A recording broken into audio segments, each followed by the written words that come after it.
please just let me know, and we will make sure that if you are wanting to share information and not wanting to be captured in the recording, we can make accommodations for you. That's no problem. And thank you again for being here. I'm really excited for the discussions that we're going to have today. We have our focus on climate and health, and we have some really excellent speakers that I'm really excited to hear from and learn from. And so if we could all close our cameras, and I'm going to turn mine off here in a little bit once we get started. It will help save on bandwidth for everyone. But then when we have our discussion later at the end, I would encourage everyone to, again, turn your cameras back on, and we will be able to chat as face-to-face as we can during this time while we're still kind of wrapping up this webinar series. So I'm hoping everyone can see my slides. Erin, would you let me know that you are seeing, I'm going to put my PowerPoint into full screen here. Erin? Affirmative, full screen. Perfect, thank you so much. So it is 1 p.m. and we're going to get started. Thank you so much for being here and for taking the time out of your day to come and learn with us on climate and health. This webinar is going to be recorded, and so we will be putting it on the website so it can be viewed later. I know that that has been really helpful for a lot of people to be able to engage with this, and we're really grateful to be able to offer that and thankful to everyone for participating as they are able.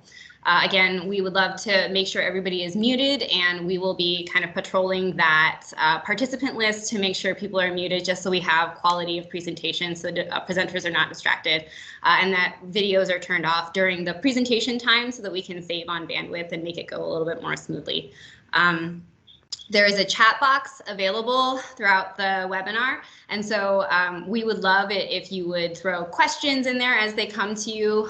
We will address clarifying questions for presentations right after the presentations, but we'll save some of those more discussion-oriented questions for the end when we have a chance to dig into these questions a little bit more deeply. And so if you will go through the etiquette of the discussion a little bit later, we'll do hand raises and everything that other people have been doing in webinars too. And so we're really excited to have you here today. And so these are just a few housekeeping notes that I think I've already gone over. Thank you again to Erin Warden for moderating. It is so incredibly helpful.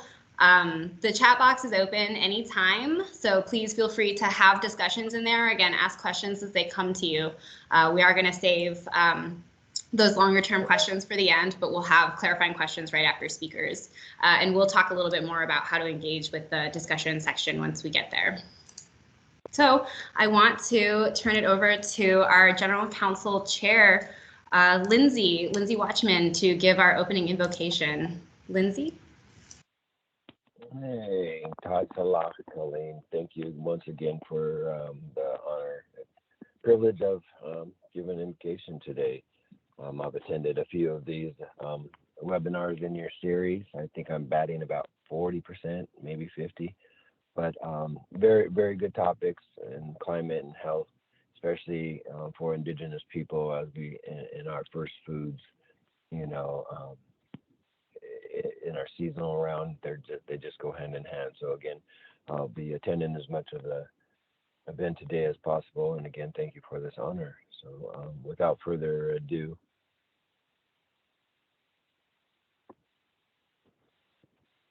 Makis Katia. Anywatona Kila Hypa in La Loitza, Kipium Kitpa.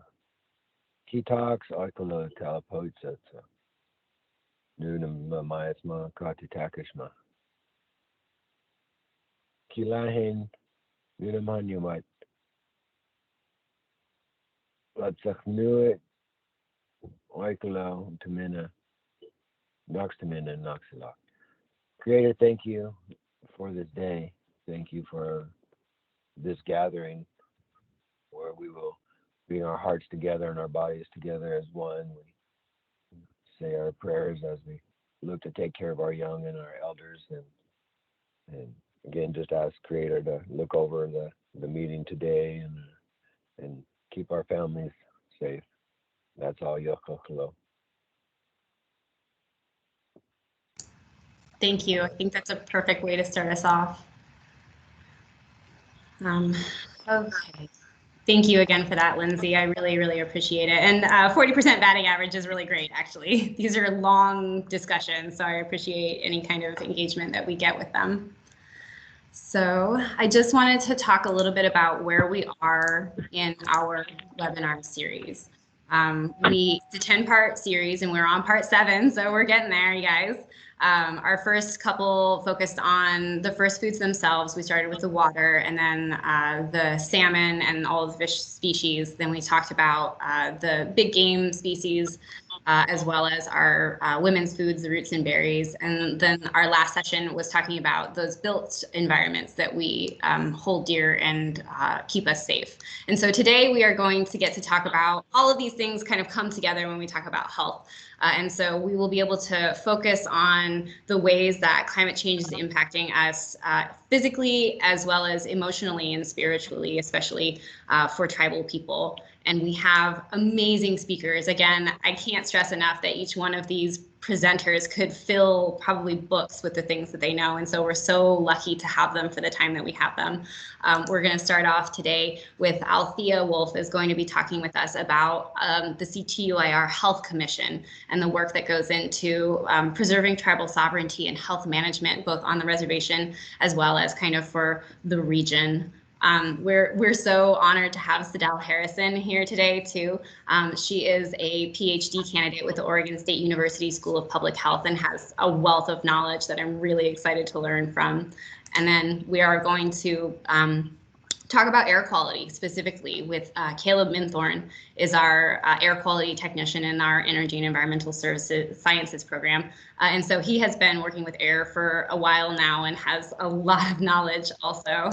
And then we're going to kind of close out our presentation today with talking about that spiritual connection to the foods as medicine, the foods as a way of life that really keep Indigenous people healthy, with when expert Red Elk is going to share some of her perspectives and thoughts in her work that she's doing with the Cultural Resources Protection Program.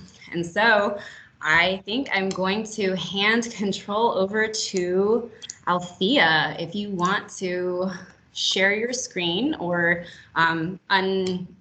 take yourself off or put yourself on camera. The floor is yours.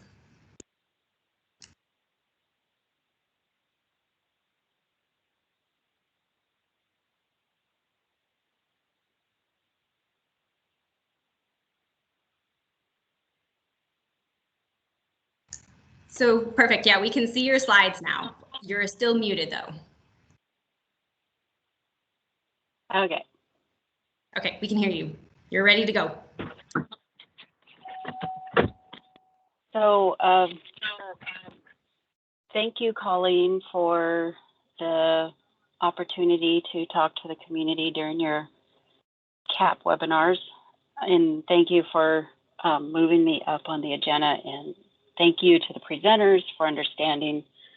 I have to go help my daughter. So Colleen has on the flyer governing health for the CTUIR ongoing and emerging issues, as well as fish consumption rate and gain for environmental justice and benefits for all. Did it move? Not moving. It didn't. It's still on the introduction slide. Why?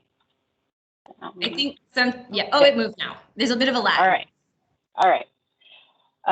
So here are the Yellowhawk vision and mission statements. Our tribal community achieves optimal health through a culture of wellness and empower our tribal community with opportunities to learn and experience healthy lifestyles. These were in the 2015-16 community report. Lifestyle decisions are ultimately the responsibility of the individual. Wellness is a dynamic relationship between the individual and the environment. The community should participate in determining its own healthcare needs. I thought that those two things were kind of my guiding principles for today's presentation, as well as having participated in the community socially and culturally. There's a touch of that in this. And please understand this comes from a health commissioner point of view, not medical staff point of view. They did look over my presentation, but with the understanding that it's for the community. So these are the things I'm going to cover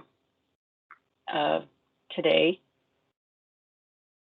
So sensitivity to non-native foods.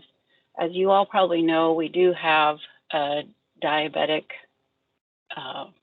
problem in our community, and it's something not only for Indian country, but it's actually our entire nation. It's just a growing pandemic, and things are happening, diagnoses are happening at a younger age. So oftentimes we brush off things like pain and we normalize it, and it just goes back to that old way of living where we used to pay attention to our bodies. We used to put time aside to do things like meditation. We used to be able to focus on our needs and internalize those, and we don't really have time for that anymore. So a lot of what happens is we just build up this amount of stress, and that stress compounded with diet just causes a lot of issues for all of us. So one of the ways Yellowhawk has tried to approach that is building up the community health department. So we have both intervention and prevention activities that include gardening, cooking, gathering excursions that are partnered with DNR through WNIX's program, food distributions through the community garden work. And they've also been coordinating with DCFS, I think, but I'm pretty sure for the pandemic, DCFS has taken on most of the food distribution. So this food distribution is mostly for what we put out for the community garden. And preserving classes, so things from preserving elderberry juice to canning. Diabetic services not only include your diet nutrition, but they've expanded these diabetic clinics to include eye, teeth, and overall wellness management of how to not only live with the diabetes, but also find ways to perhaps cure it. Although we're going to try to increase that number of people who are able to be cured from diabetes. But I don't think there's an overall cure. I think you just kind of live with it. The medical department has streamlined internal communications between community health and behavioral health, which is the area of mental health. So that's helped improve access to a more holistic treatment. Exposure to environmental hazards, the air quality, which you'll hear much more about this from Caleb. A major impact is the fact that we live in an inversion zone, and that inversion zone impacts everything from fire seasons to winter weather. And there's ways the tribe has approached managing the fact that we live in an inversion zone and there's major transportation routes coming through our homeland. But medically, there are some diagnoses like increased allergies, sensitivities, skin irritants and whatnot that come from not only air quality, but the fact that we live in a farm and egg area. And so those have a big issue as far as medical needs go.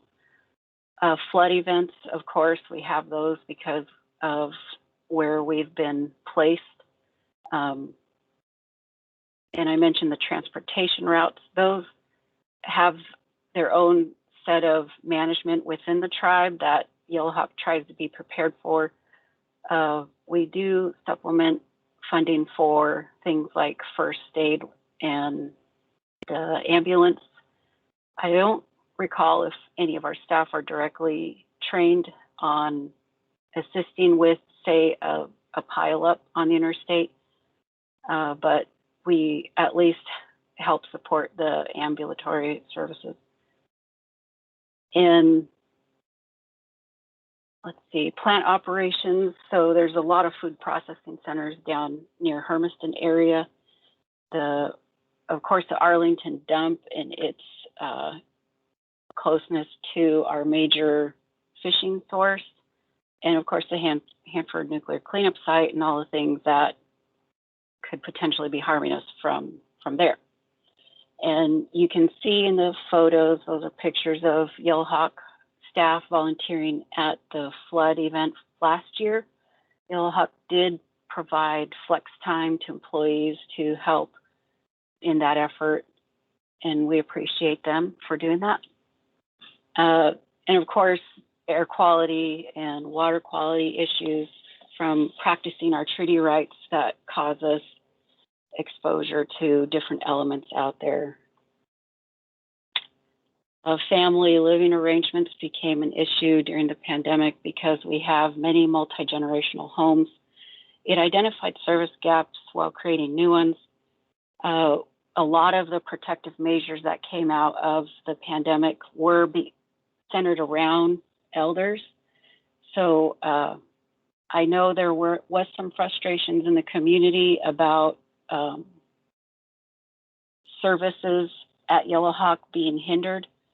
But again, a lot of it did focus around protecting elders and vulnerable populations. And because we do have such a high amount of immune compromised patients, it was just a reality we had to deal with to make sure everyone stayed safe. But staff were able to deliver things like food, supplies, and medicine to elders upon their request. And we also used some of the pandemic relief package to fund the drive-through window. Outreach to families and elders are limited because of where people stay. Some people live where there is no internet at all. So that is something we're trying to work through as far as communication. Okay. So expanding population and stretching resources. This has always been an issue for Indian country and healthcare. We have to walk that fine line of state, federal, and tribal rules. We do coordinate with the tribe's legislative office, but internally, there are health commissioners assigned to multiple work groups. So you have commissioners who are assigned to state work groups and federal work groups or intertribal work groups, and they make sure that any service gaps we're experiencing are at least relayed at those higher tables. Because of all the rules surrounding federal and state funds, it does limit the services we can provide, but that's where tribal funds come in. Evolving treaty rights in healthcare. I say evolving treaty right of healthcare because not all healthcare facilities have things that we do, and that doesn't mean we're going to stop and say we're good with what we have. Well, it's always an evolving service. So, for example, we've expanded now, for example, in dental care, teeth extraction can happen out here now, whereas they didn't before. So it's an always evolving service, and climate change is just another one of those services that we have to incorporate into how we help and serve patients. Another thing that we have to remind ourselves as we continue down this road and grow services is we do work in a population where trauma and trust are issues. And you wonder how Native people have survived as long as we have when you think about the history behind what we've been through. And so one of the techniques is, at least with this health commission, is we try to rebuild with hiring more tribal members and community members. It is an ongoing priority for us to try to get more tribal members and community members hired into positions, just so there's a level of trust when people go in for their regular exams. We're expanding scholarship funds, training opportunities, and internships to make sure we capture the interests of young people, tribal members who are patients and employees sometimes have the best insight to what our service gaps are. And we do bring up issues that are brought to us as health commissioners during our meetings. Finally, when help is needed, working in, again, the Indian population, help isn't always something that people ask for. A lot of times, a lot of people just deal with whatever happens and they don't seek help, and they normalize everything from physical pain to emotional pain. So what we're trying to do is build that up by expanding more community health services. And the commission did, prior to the pandemic, support a weavers group, and that's why I had this out there. So Joseph Labrador, we all know him as Joey, he was our master weaver, and he, just before the pandemic ended, he must have had about a dozen weavers going in, and conversations just happen. And through that, we were able to not only help some of these elders who really don't get out and socialize, but they're able to be around a circle of people they trust.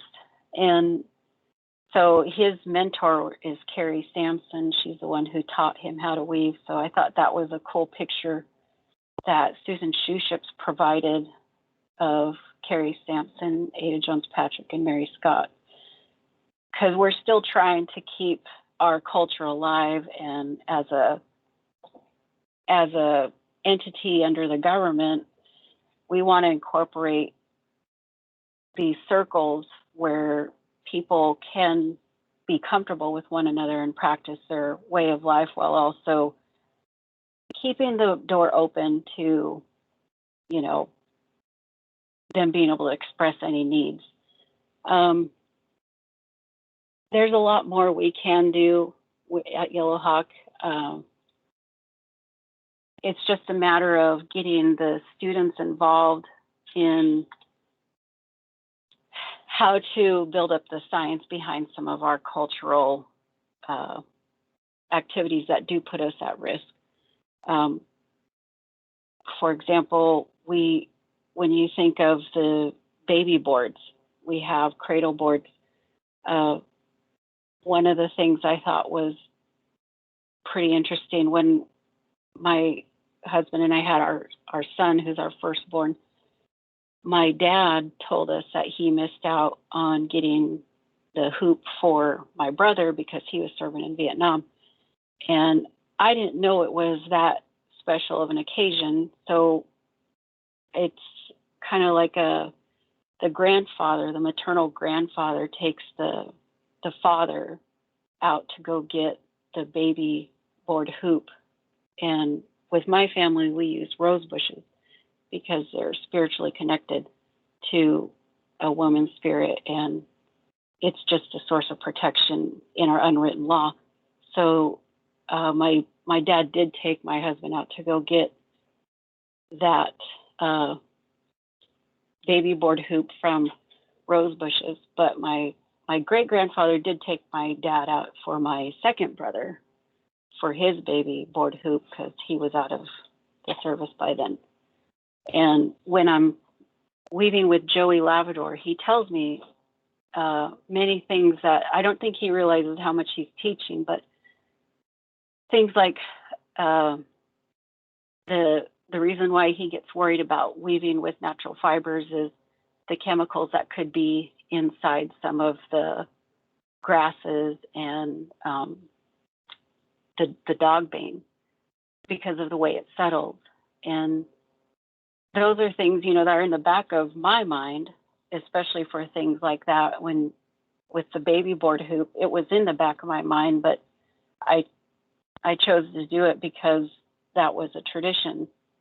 So where they got the rose bush hoop, it was in an area where flowing water was, and they did make sure to think of things like that. But it's not something we used to have to worry about like we do now. And so those are the things that I hope our students will look into, just so we can provide not only the everyday services you need at a healthcare facility, but also, if asked, we're able to answer. And right now, there's so many things we can't answer for tribal members who go out and practice their culture. All we can do is diagnose what could be going wrong, and to tell a tribal person, you know, it's not safe to eat this and it's not safe to go get that. It goes against our unwritten laws. So I do recognize the need for us to expand those services, and I think that's why this Health Commission has stepped up, trying to increase training and scholarships so tribal member students are able to go out and get the training they need and put a touch of cultural lessons on it. And that's it. And those are our commissioners for 2021. Most of us work for the tribe. If you want to get a hold of us, that link I put there will bring you to our CEO, and she does forward everything to us. So that's all. Perfect. Thank you, Althea. And I know that you aren't going to be able to stay for the rest of the webinar or part of the webinar. And so I was wondering if you might share like closing thoughts with us now, since we have you here. And if anyone has any kind of clarifying questions for Althea, now would be the time to put those in the chat.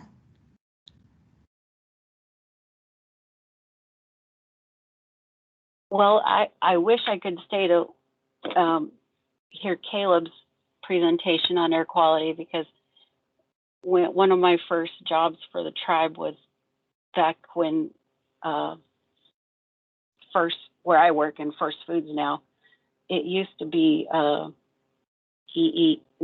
was SSRP, then it became ESTP, and the air quality was just getting off the ground. So that's going to be a very informative presentation.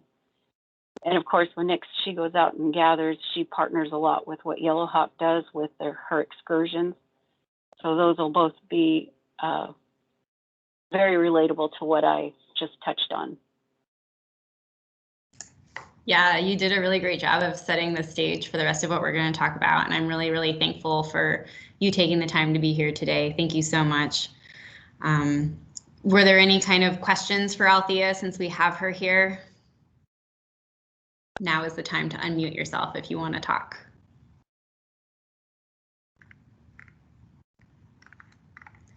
Okay, not hearing anything. We're going to continue on. Althea, thank you so much. That was a really great overview, and I'm really, really grateful for you providing that information. This is always a chance for us to get to see what our partners are doing and our colleagues are doing, and chances where we can maybe collaborate. So that was a really great overview of everything. And now I'm really excited to have Sadal Harrison kind of bridge the gap, talking about public health. We know public health covers a wide range of things that impact people. And so I'm really excited for her presentation about an Indigenous perspective with climate change. So Sadal, if you're able to share your screen, I would love to give you the floor. Perfect, we see you. Oh, you're muted. And now I'm on. Okay, yes. Good. Hi, okay, let me get shared here first before I get going too far. Make sure. We see your slides, perfect. Okay, I'm gonna just wait a second because I can't see them now, so. There is a little bit of a lag I've noticed, so absolutely. And if you want feedback on what we can see, I'm happy to let you know. Okay, I think this is on the PDF, so I'll just scroll, so bear with me through that, but this is what we need to see. So good afternoon, and thank you for having me, Colleen, and the rest of the people on the call. Thank you to Althea for setting that up so nicely. The overview of what the Health Commission does and the role of, Yellowhawk in public health for the community is super important, and it plays right into exactly what I'm going to talk about. So just for people that I haven't met, a lot of you I've seen on the call that I know. But for those of you who don't know who I am, I'm currently in my 3rd year of doctoral studies here at OSU. I have done all my education here at OSU. I'm very well connected, and that has given me the opportunity to partake in a lot of different activities that are surrounding public health, and also to help inform, some of these things, that some of these gaps that Althea laid out really nicely, where the indigenous knowledge, the way that we think of the world and what we holistically view as health doesn't always match what what the modern science description is of health. It's getting better, but a lot of my role here throughout my schooling. So my undergrad, I got my double bachelor's degree in biocultural anthropology and public health management and policy. And then my master's program was also in management and policy. I did do a 5-year stint out at Hanford. So that really got me, thinking and communicating with people, what those differences are and how we view health. Because I was here, I found myself in charge of projects where we're trying to protect human health by cleaning up these sites, but then the cultural aspect was being left out. And that is so integral into the way that we view our health, is the health of our, our cultural landscapes, and how that, really frames our worldview and helps us to just work in the world. And so really, through that process, I was able to identify like these big glaring gaps that need to be filled somehow. And so I've been involved. So currently, I still work with the this is still background. I work with the a program here called the Superfund Research Program. And they have 5 or 6 different cores, but I'm in the community engagement core.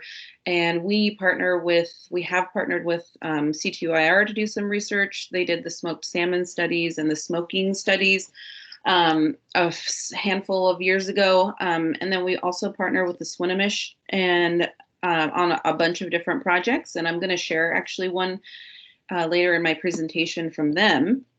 And so really just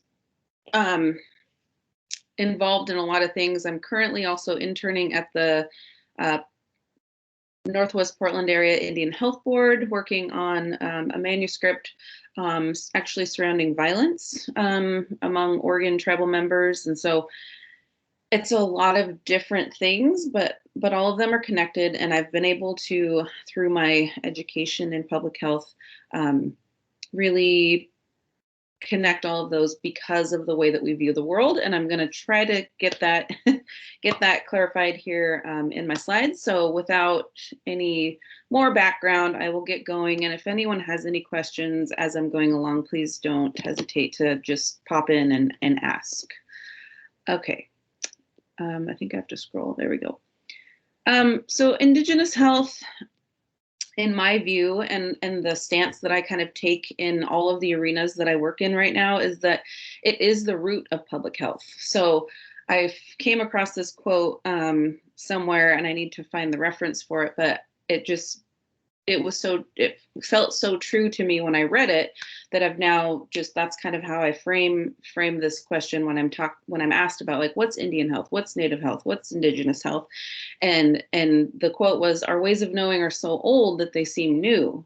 So the way that we view the holistic impacts of our environment and our social connectedness and the ability to harvest our foods and for our foods to be clean as all as one whole unit of health is not the way that it's viewed, in traditional medicine. So traditional medicine would look at an individual, and for a lot of years, that's the level that the focus was on, right? So treat the individual, what's happening, what are the symptoms, treat the symptoms. And so public health is still really growing, but it came after a lot of years of just the traditional medicine approach to understand that, well, there are bigger things going on here, and a lot of the diseases and the things that are being treated at that level are lifetime. They occur over the span of a lifetime. So then people started thinking like, oh, well, maybe we need to be looking more at this lifetime, like these lifetime causes, right? And how people's behaviors are formed and how people's behaviors are contributing to those chronic disease outcomes that we're looking at, like Thea talked about with diabetes. So when I interpret this to people, our way, Indigenous health is so old. Like we know that those things are all contributing to our health, our spirituality, our ability to gather these foods. And it's this reciprocal nature that we have with our environment and the things that we need to gather and the way that we grow up going through these phases where it's dependent upon that reciprocal nature with the environment and the things that we like the rose bush that she's talking about. That's a significant life phase that you would go through. And same thing with like first kills and first digs and all of those. Like we understand that that's how we see the world. And other people just are coming around to being able to look at the world that way. And so I really just think that we already have all the tools, we have all of the confidence in that system that now public health in itself is trying to now catch up to, so that we're not providing just that tertiary care when people are already sick. So things are moving upstream. Where sort of we've always been more upstream, like, hey, we need to make sure that all of these things are in place so that the human health is sort of at the end of that stream. And so that's the stance that I take. I try to bring this conversation into as many places as I can here at OSU. And like I said, I've been lucky to hold a lot of different positions and to have supporting mentors and people that are around me that are willing to listen to this and try to understand it. So this really is just an overview of what that looks like in a nutshell, but in terms that public health uses. So reciprocal determinism is this idea. So public health is really good at just like, let's name something, let's put it in a model so that we know what to expect, right? So it helps you kind of predict these things, these outcomes, especially when you're going back to like a prevention mindset. It's hard for people to envision what might possibly happen if they get sick down the road. When you're 60, you might get sick and these things might happen. But if you can put it in a simple model, which public health is really good at providing lots of models and frameworks for thing is getting completely redone. I got it. There's a mic on, sorry. I got that, I got it. It's okay.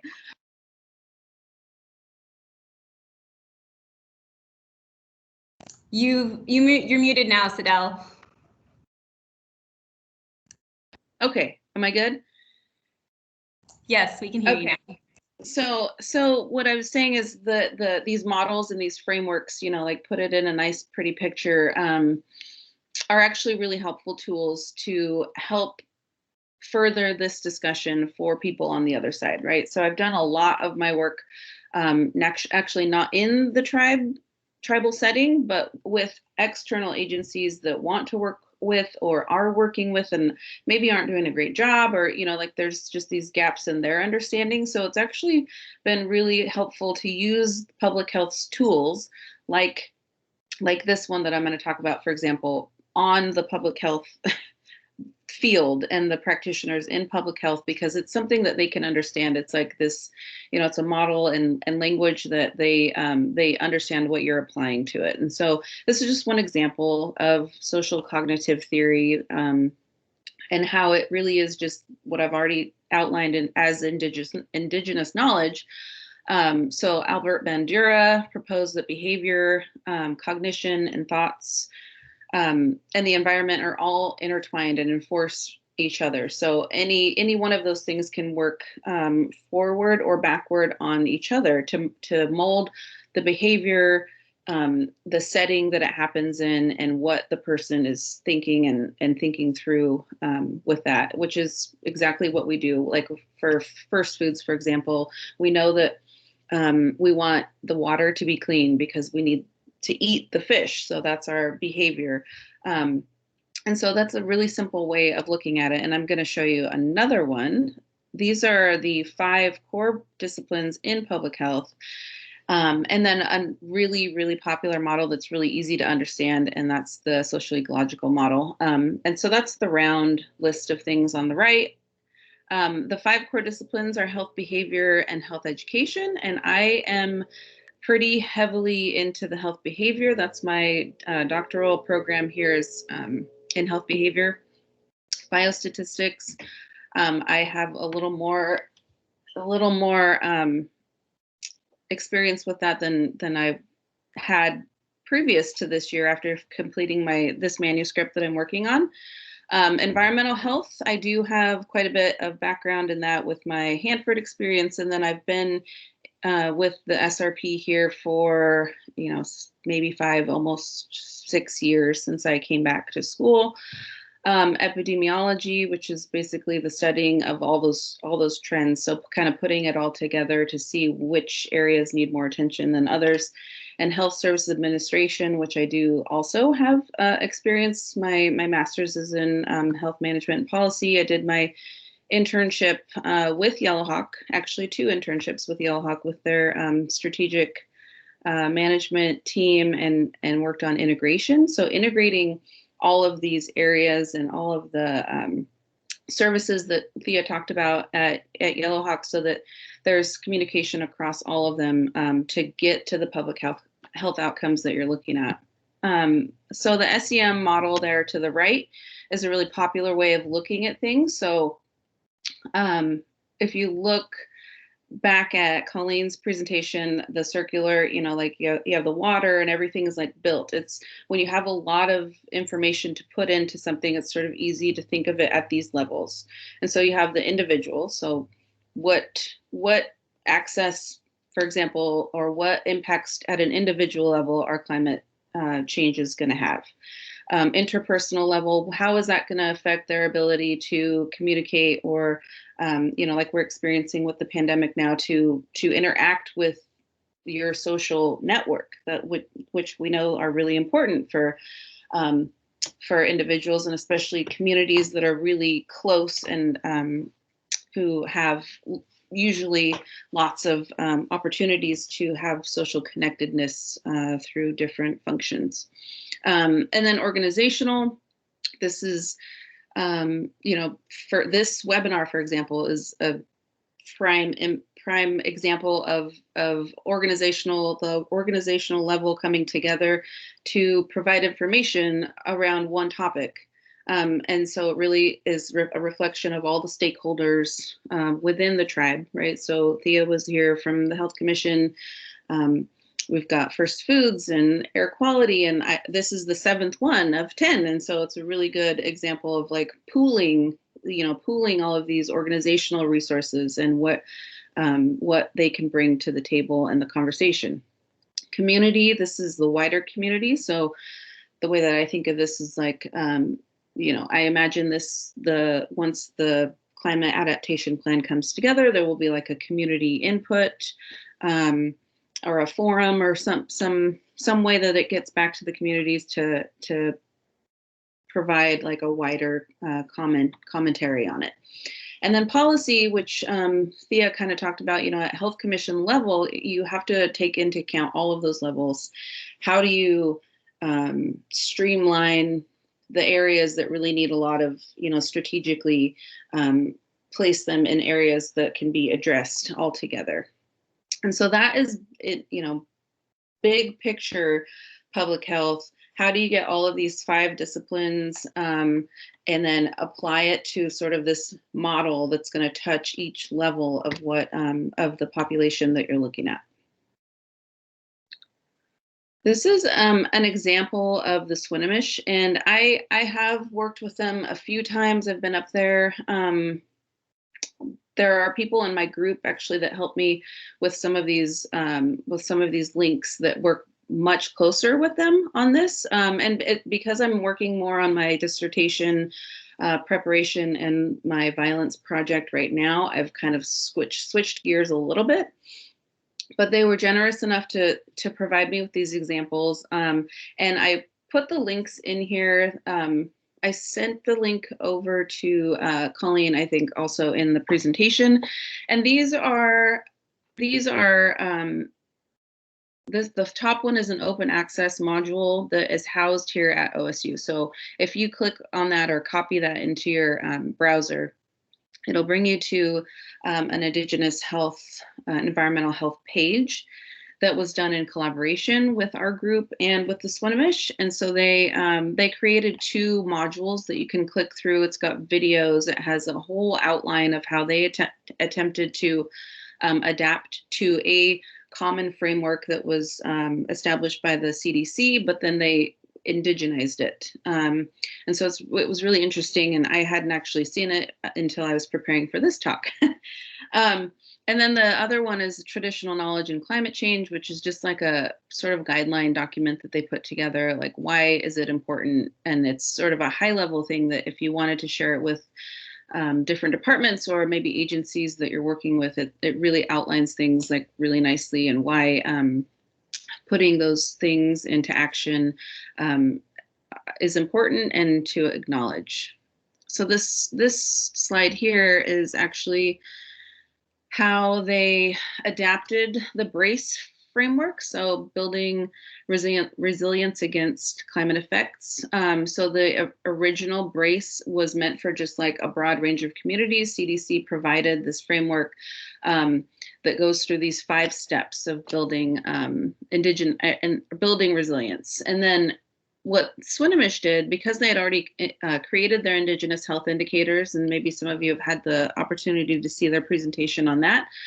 And I'm sorry that it's a little blurry, but they took their idea of holistic health, right? So that's the 6 circles over on the left side, created those within their community, and now they were able to apply that to this BRACE framework. And I wasn't involved in this, but this is what I see kind of happening here with Colleen being able to get all of these things together. So it's actually really exciting. I feel like it's sort of a parallel thing that's happening. And I think that I didn't go through the second module, but they break down in exactly how they did, how they applied all of the Indigenous health indicators to the BRACE framework in that second module at the top link from the slide before. So another gal that I work with here is in the Research Translation Corps, and she's done a lot of outreach with like youth and sort of capacity building around the idea of like understanding a public health framework and applying it to things in your community. So just at any time, this is something that I feel like if there was something that you wanted to share at the end, Colleen, of this whole, once you get your climate adaptation plan together, we could do the same thing. I would be more than willing to bring this up to my group, and we could work toward having, the CTUIR module up there. And it's open to everyone. So all students, faculty, anyone can go to the website and get an idea and an understanding of why health is different for us and why, but then applied to something that's familiar and understandable. So if that's at all of any interest, I would be willing to do that.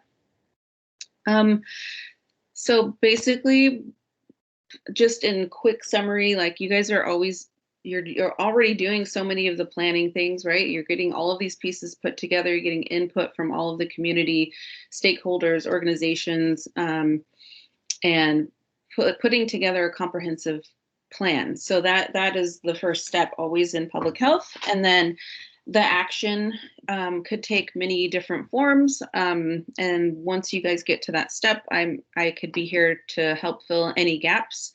that you noticed, or areas that I have access to here at OSU, similar to these modules that can be shared, and then assess. So assessment is always really important for especially people like at the policy level, like Althea and the Health Commission, because there still may be gaps. Like change is constant. So in public health, we keep applying things to these frameworks and then make sure that we're assessing things in a timely fashion.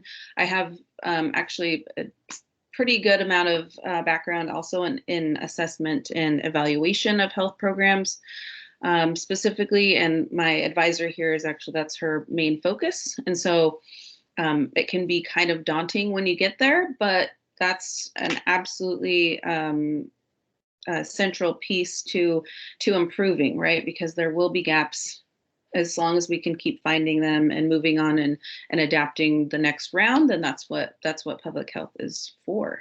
So good job, you guys. I'm super happy to have been here and talked with you. I don't have anything further. If anyone else wants to contact me about anything else that I'm involved in, my email's right there. If anyone has any questions, I can take questions. Thank you, Sidel. That was amazing. I want to leave time for questions. If anybody does have a question that they want to ask Sidel, now would be a really good time to do that. So just put your hand up if you want, or unmute yourself, and you're welcome to talk at this time.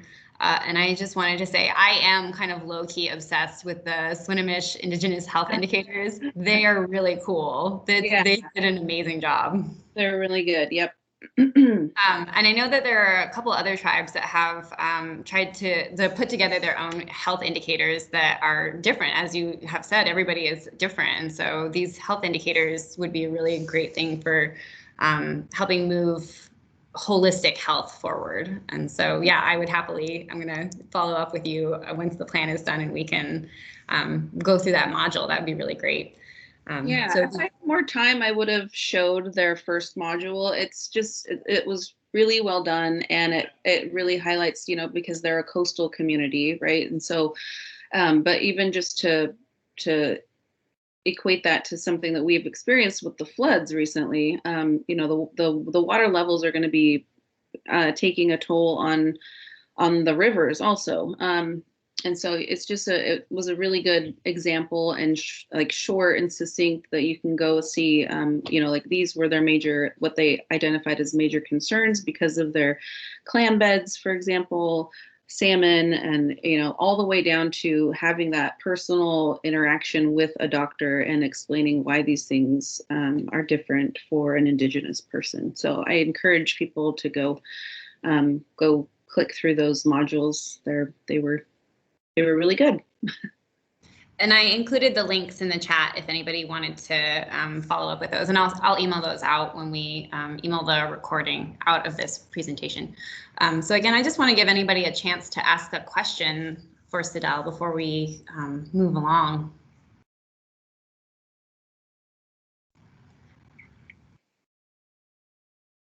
I think it might have just been so much information. It was really great. And you said that you have a really busy day today, I know, and so we're hoping that you're going to stay on as long as you can, but any kind of final thoughts that you want to leave us with if you're not able to stay the whole time? I'm planning to stay. I do have a COVID vaccination planning committee that I'm on after this, but I just encourage anyone to reach out to me. I have a lot of knowledge and like places to point you for more information.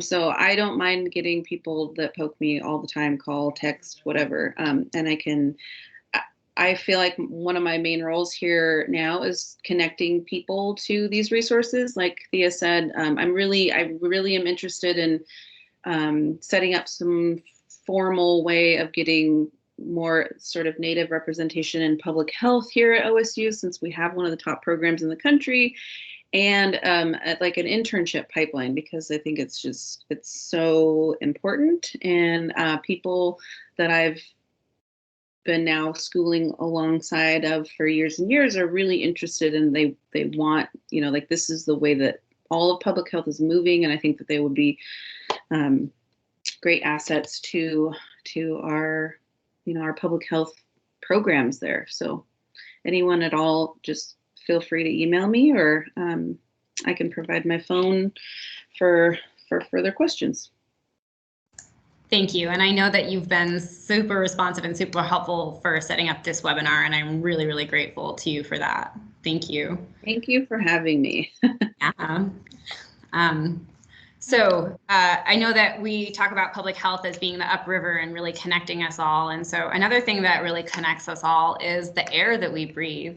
And the air that we breathe is not always as easy to see issues when, as maybe like water or earth issues that we see. And so our next speaker, Caleb, is going to talk about the issues that we see with air quality and how climate change is likely to affect those and what maybe we can do about them.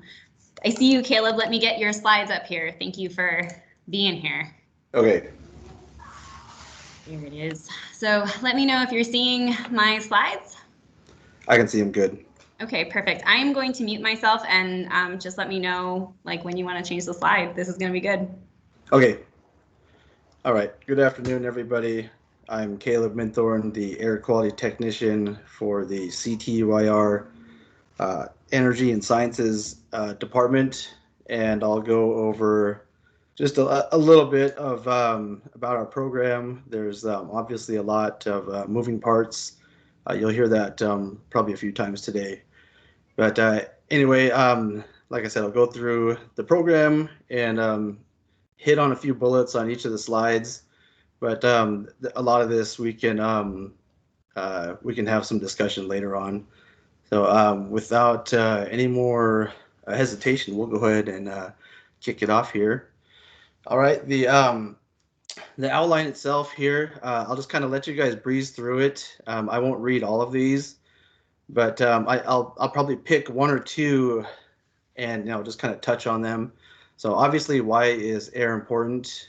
All these that you see below, they're all just as important as each other, and I don't want to try and rank any one of them any more than each other, because they all equally play into why air is important.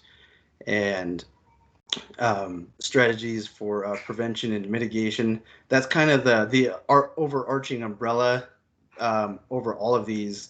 If we were to talk about cleaning up the air, totally, there's a ton of strategies for doing it.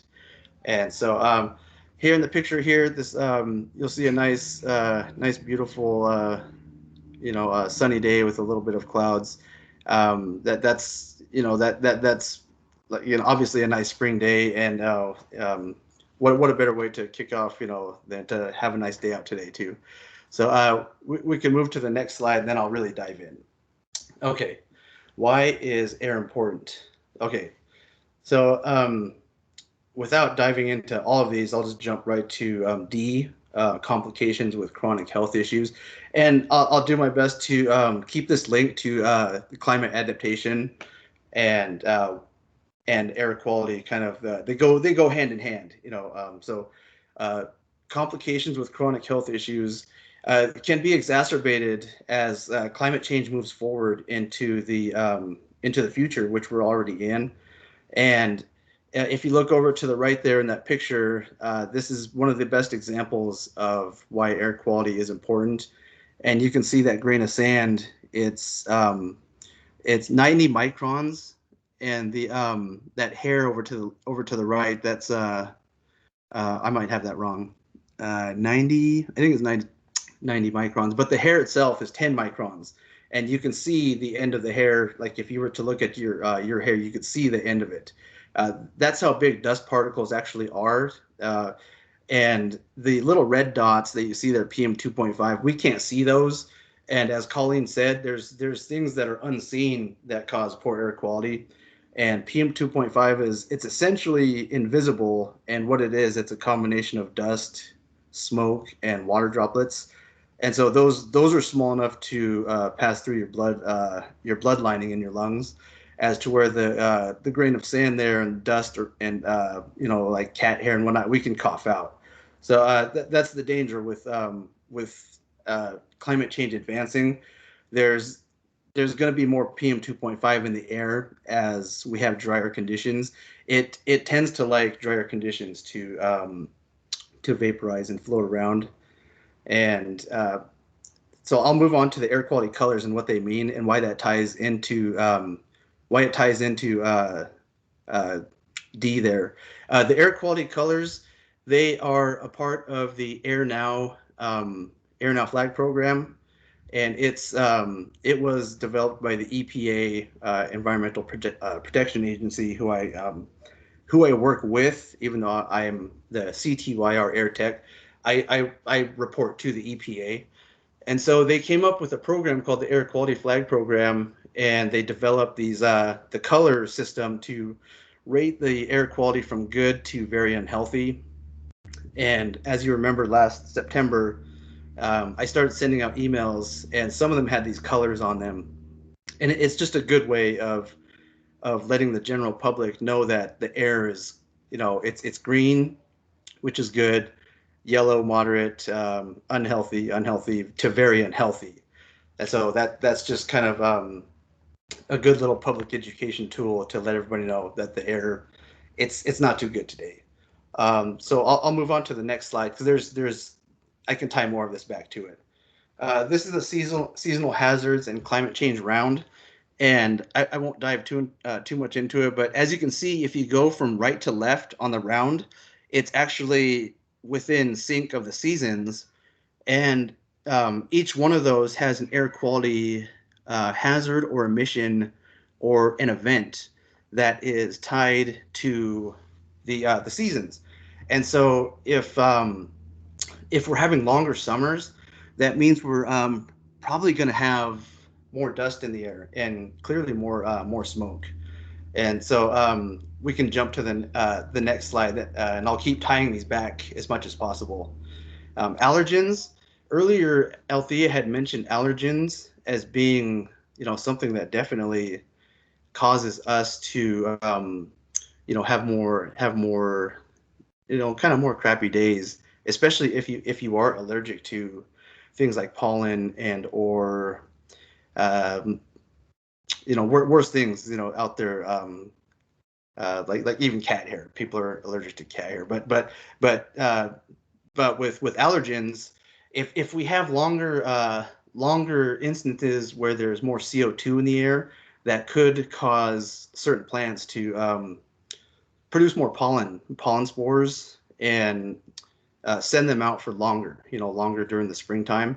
And the bad thing, I'm totally going to come out of left field here with like if we don't have bees to pollinate these plants, will they, what's going to happen to it? So is it just going to keep on spitting off pollen? So a couple years ago, I started posting the pollen index on my emails, and it's it tends to be very very helpful to people who may glance at it. And so without going too far off the rails on allergens, we can go to the next slide. Okay, Althea had mentioned that we live in an agricultural area. We live in a rather large agricultural area outside of even just Oregon. And so as you can see in the picture there, that airplane, they're crop spraying for various pesticides and herbicides. And then as you see down in the other photo, that combine is harvesting wheat, and there's all kinds of dust coming off of that. And so that the bullet that says higher seasonal temperatures create more chances for volatilization.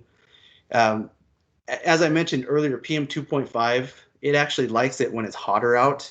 And so on hot days, you're more likely going to see more of these emissions just kind of hanging out if it's hot out, because on colder days, these emissions, they're heavier, so they weigh down and fall into the earth faster.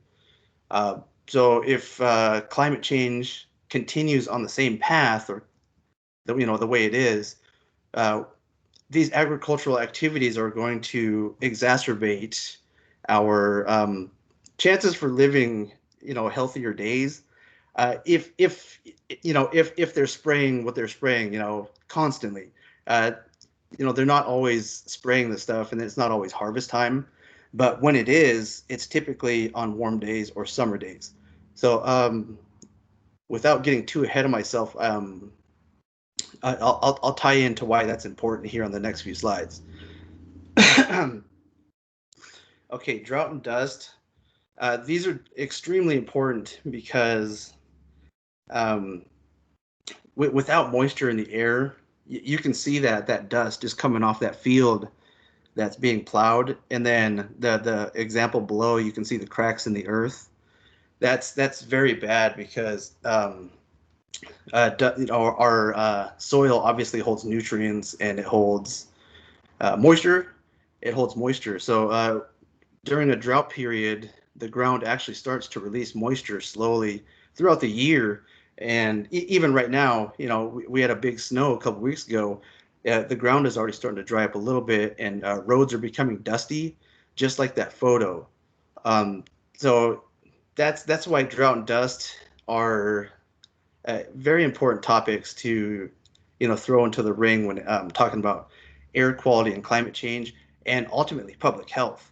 So I wish I could get more into that, but Sadell did a great job talking about the public health impacts and community fallout from events like things that are going on, just like in this photo. It may seem somewhat innocent, but you got to multiply that tractor times 500 fields, across the county or eastern Washington and Idaho and Oregon.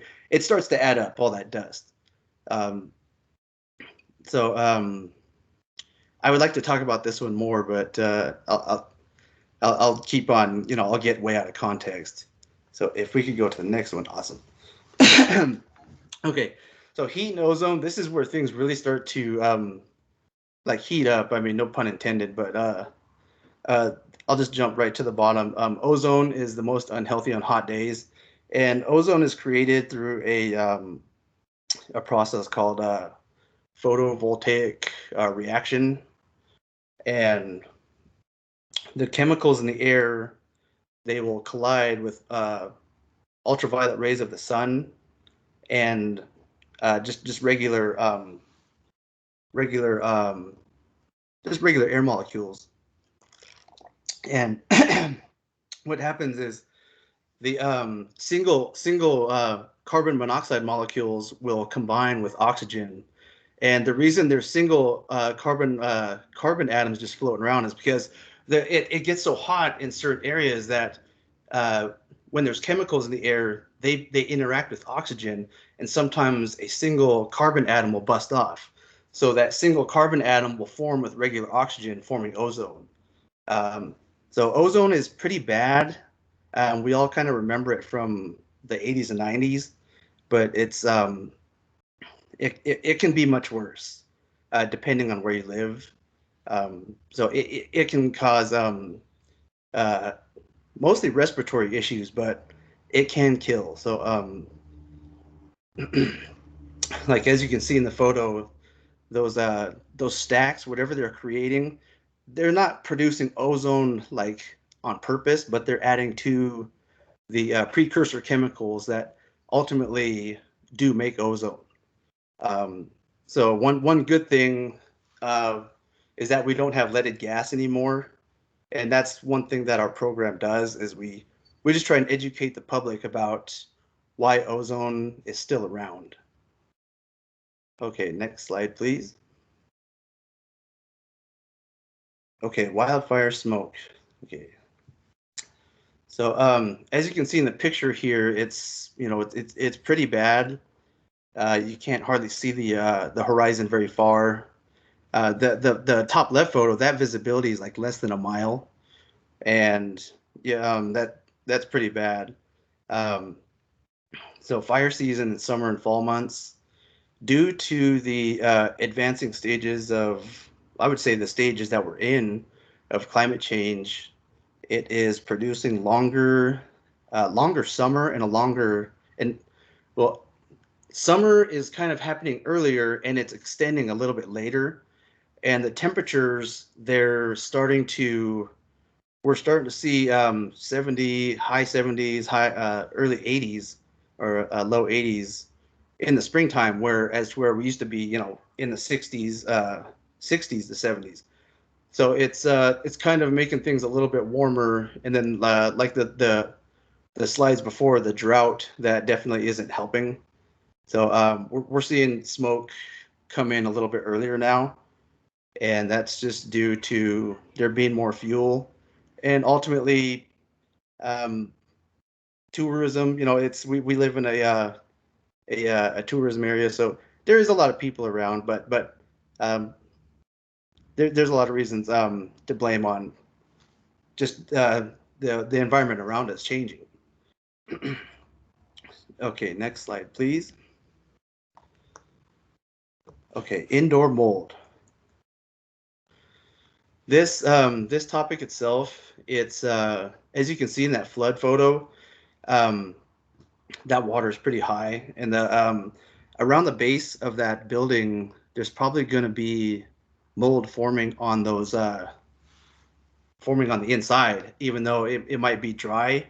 Like, it looks like it's probably dry, kind of, but anyway, due to rising waters, we're seeing more flooding, and it's across the world. It's not just here. And the reason that flooding has an impact on air quality is because it leaves mold behind in certain places, and mold is rather intrusive. It will find the opportunistic place to feed and make a home, just like that vent above. And just proper maintenance sometimes can be the best strategy. And so this could be a whole presentation itself, but I want to save time for everyone else. Next slide, please. Okay. All right, grid failure.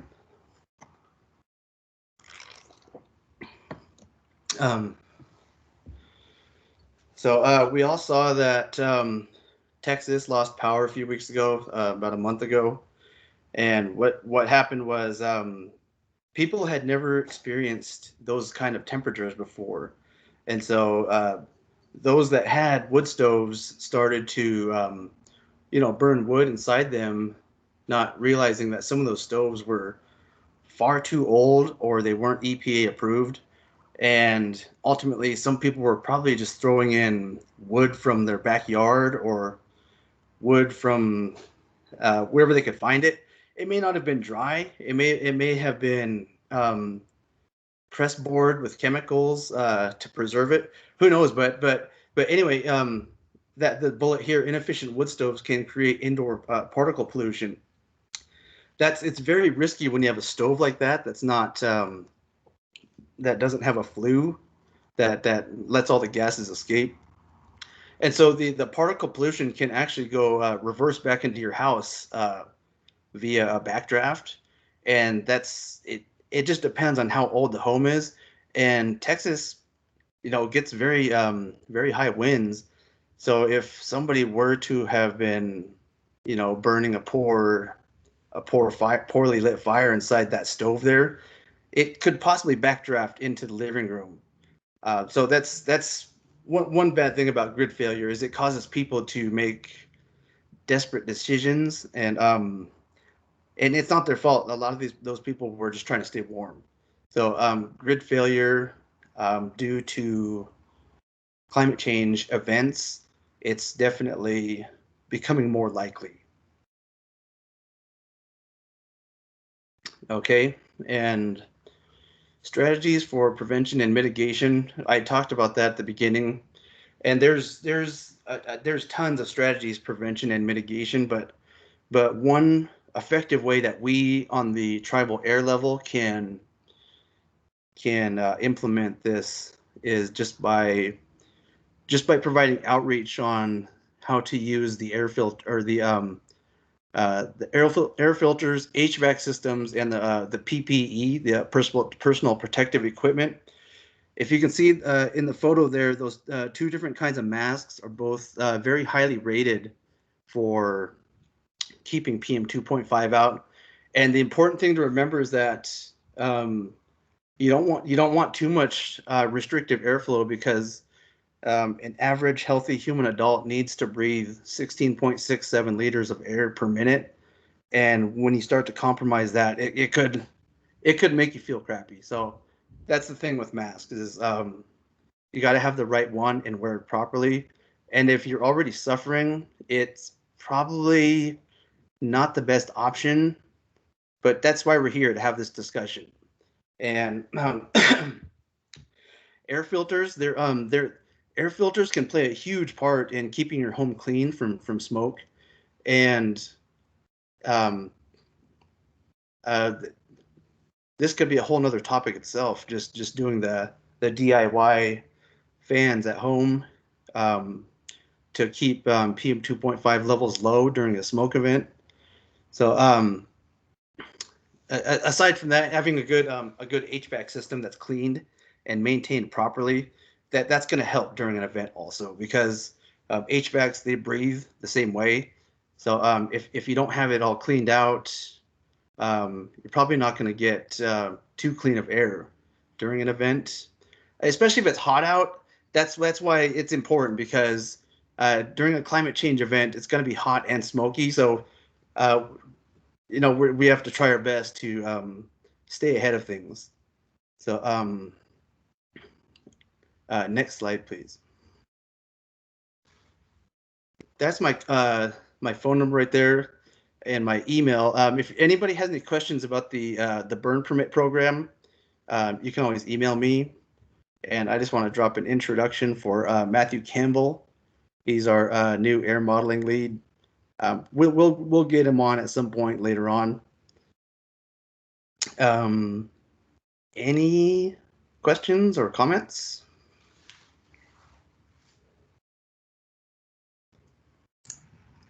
Thanks, Caleb. That was really awesome.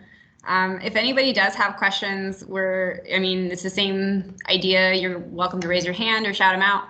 I know that we've had conversations about future conditions. There is very real potential that we could be going through one of these really intense heat periods and then have that grid failure happen in combination with the smoke event, and that leads to really difficult decisions for people. Do you open your windows and try and cool your house down, but then pollute your indoor air? Do you leave them closed and let your house swelter? So these are very real trade-offs that are probably going to be in our future.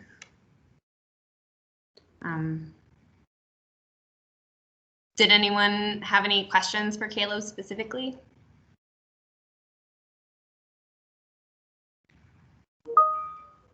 All right.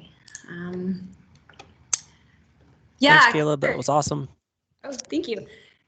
Clifford, I don't know if you have a microphone right now, but that's a really important thing to talk about. So Caleb and I have been working with the Senior Center to try and expand air quality outreach to the elders specifically. But we also were able to place a couple industrial air filters in the Senior Center this past year, as well as one of those air quality monitors. And so Clifford Stanger, who is the manager of the Senior Center, says thank you for air quality for coming to the Senior Center and talking with the seniors.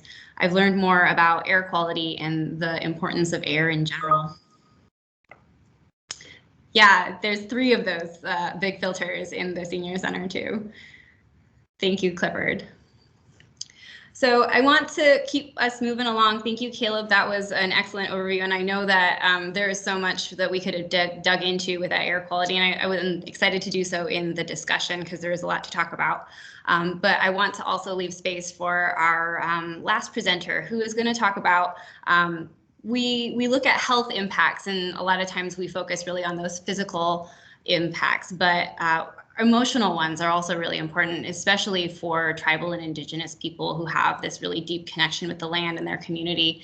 And so I'm really excited and happy that we have WENX here today to talk about that cultural aspect and that continuity that might come under threat with climate change. So WENX, I would love it if you could share your screen and unmute yourself, and the floor is yours.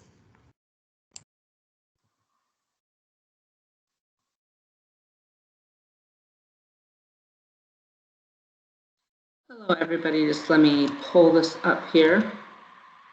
So today I'm going to talk about our first foods and some of those cultural connections that are related to those foods.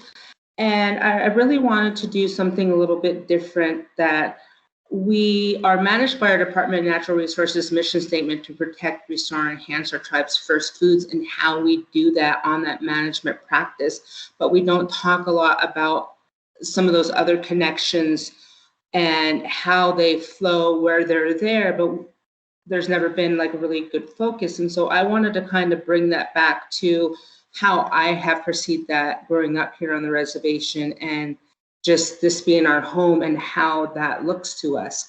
When we talk about first foods, they are the center of culture, our health and well-being, and how we perceive that in a daily basis within our life. Our longhouse and our cultural teachings are embedded within every household. It is our culture. It ties to our social systems, the connection to land, and those relationships between one another, our families, our youth, the people that walk by us, and how we perceive each other, and how in times like our pandemic, how we have turned around and embraced each other and helped each other in hard times. Is why it makes our community so unique. When we look at this, it is around that tamanwat, that natural law and Creator's divine guidance when he gave that to the people in the beginning of time. This image here that you see, it has kind of, it really shows right now what we should be doing is in a regular season. We don't see an image. Oh, you can't see my slides? Would you like me to share your slides? No, we are not able to see them. Yeah, let's go ahead and do that, because Let me pull those up. I got it right here. Okay, well, I'm glad that I sent that to you. Sorry about that.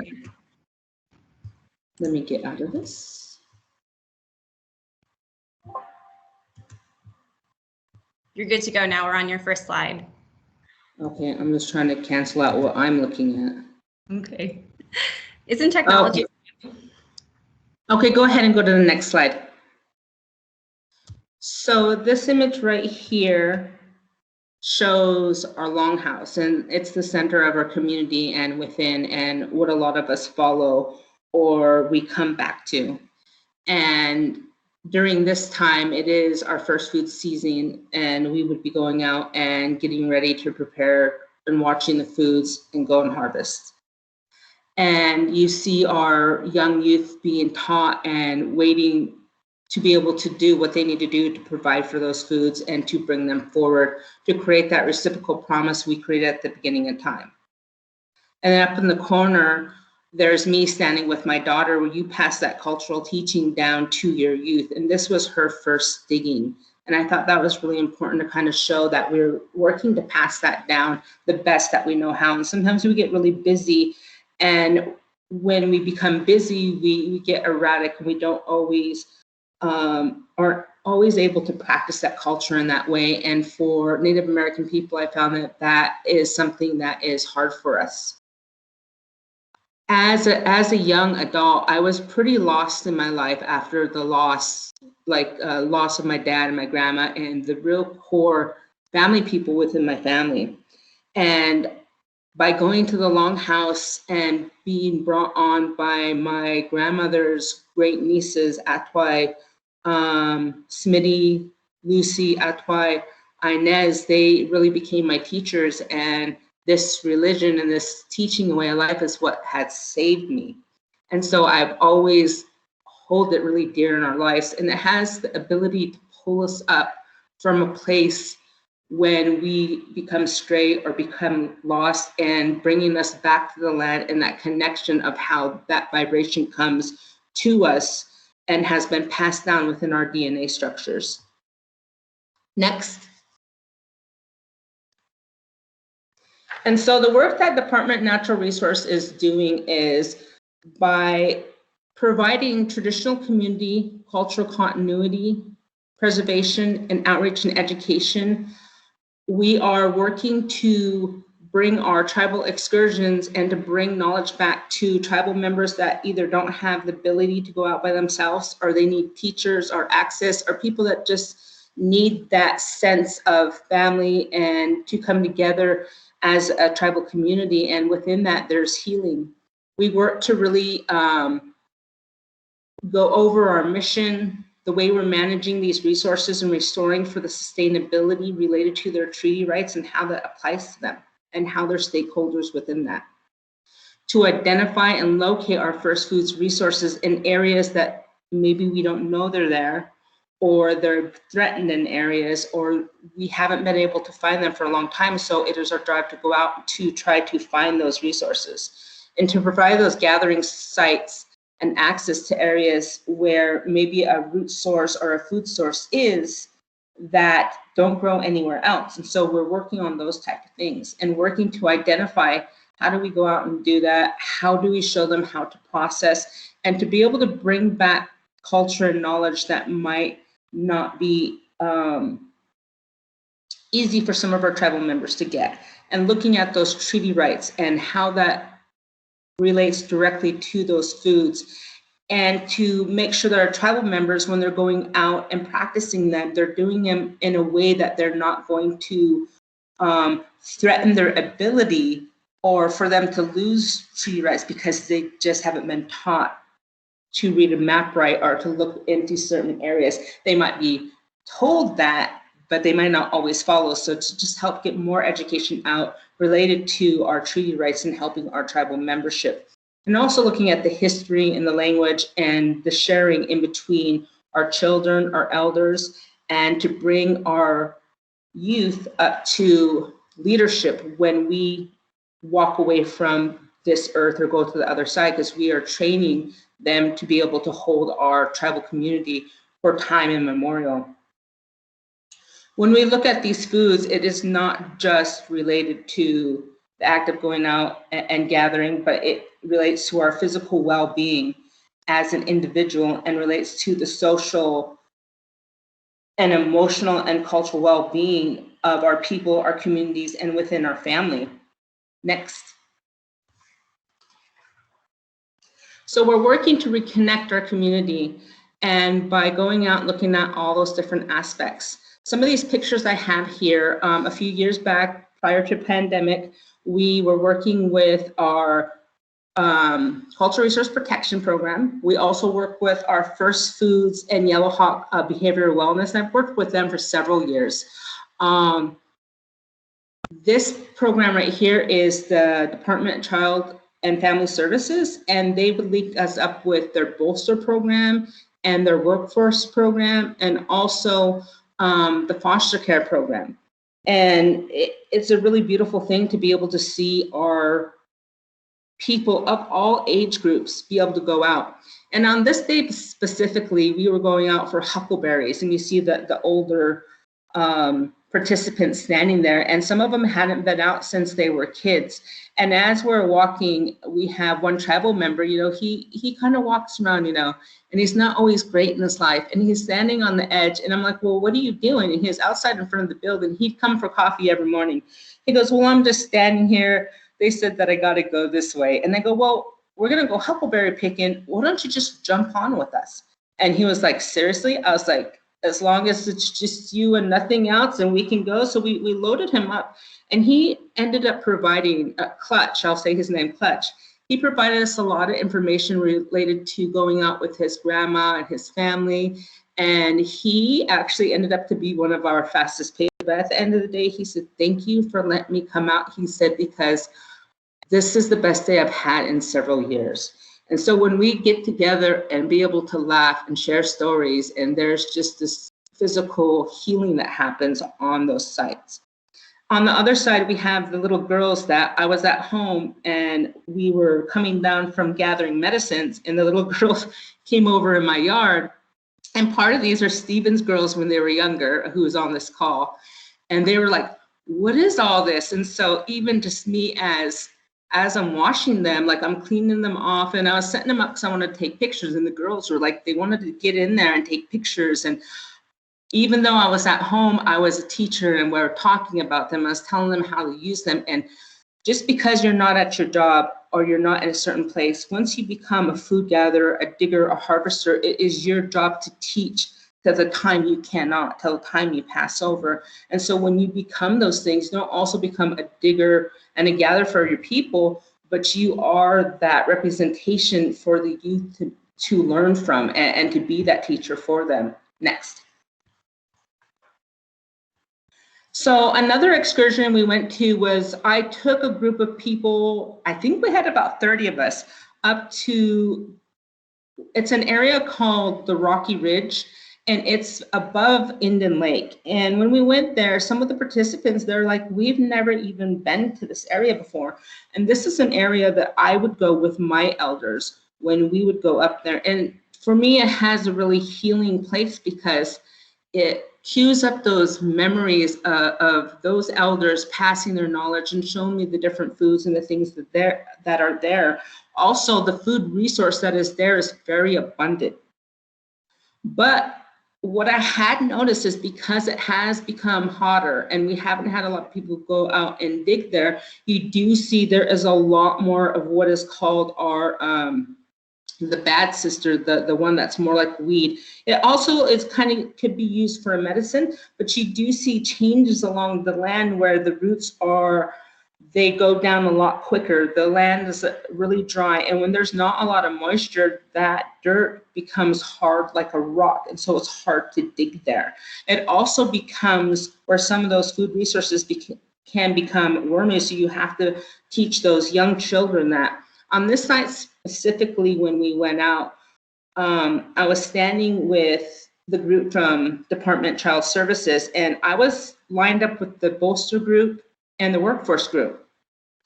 And the foster care decided they were going to bring out some of their foster kids, and so they were brought in, and Dion Bronson took them out.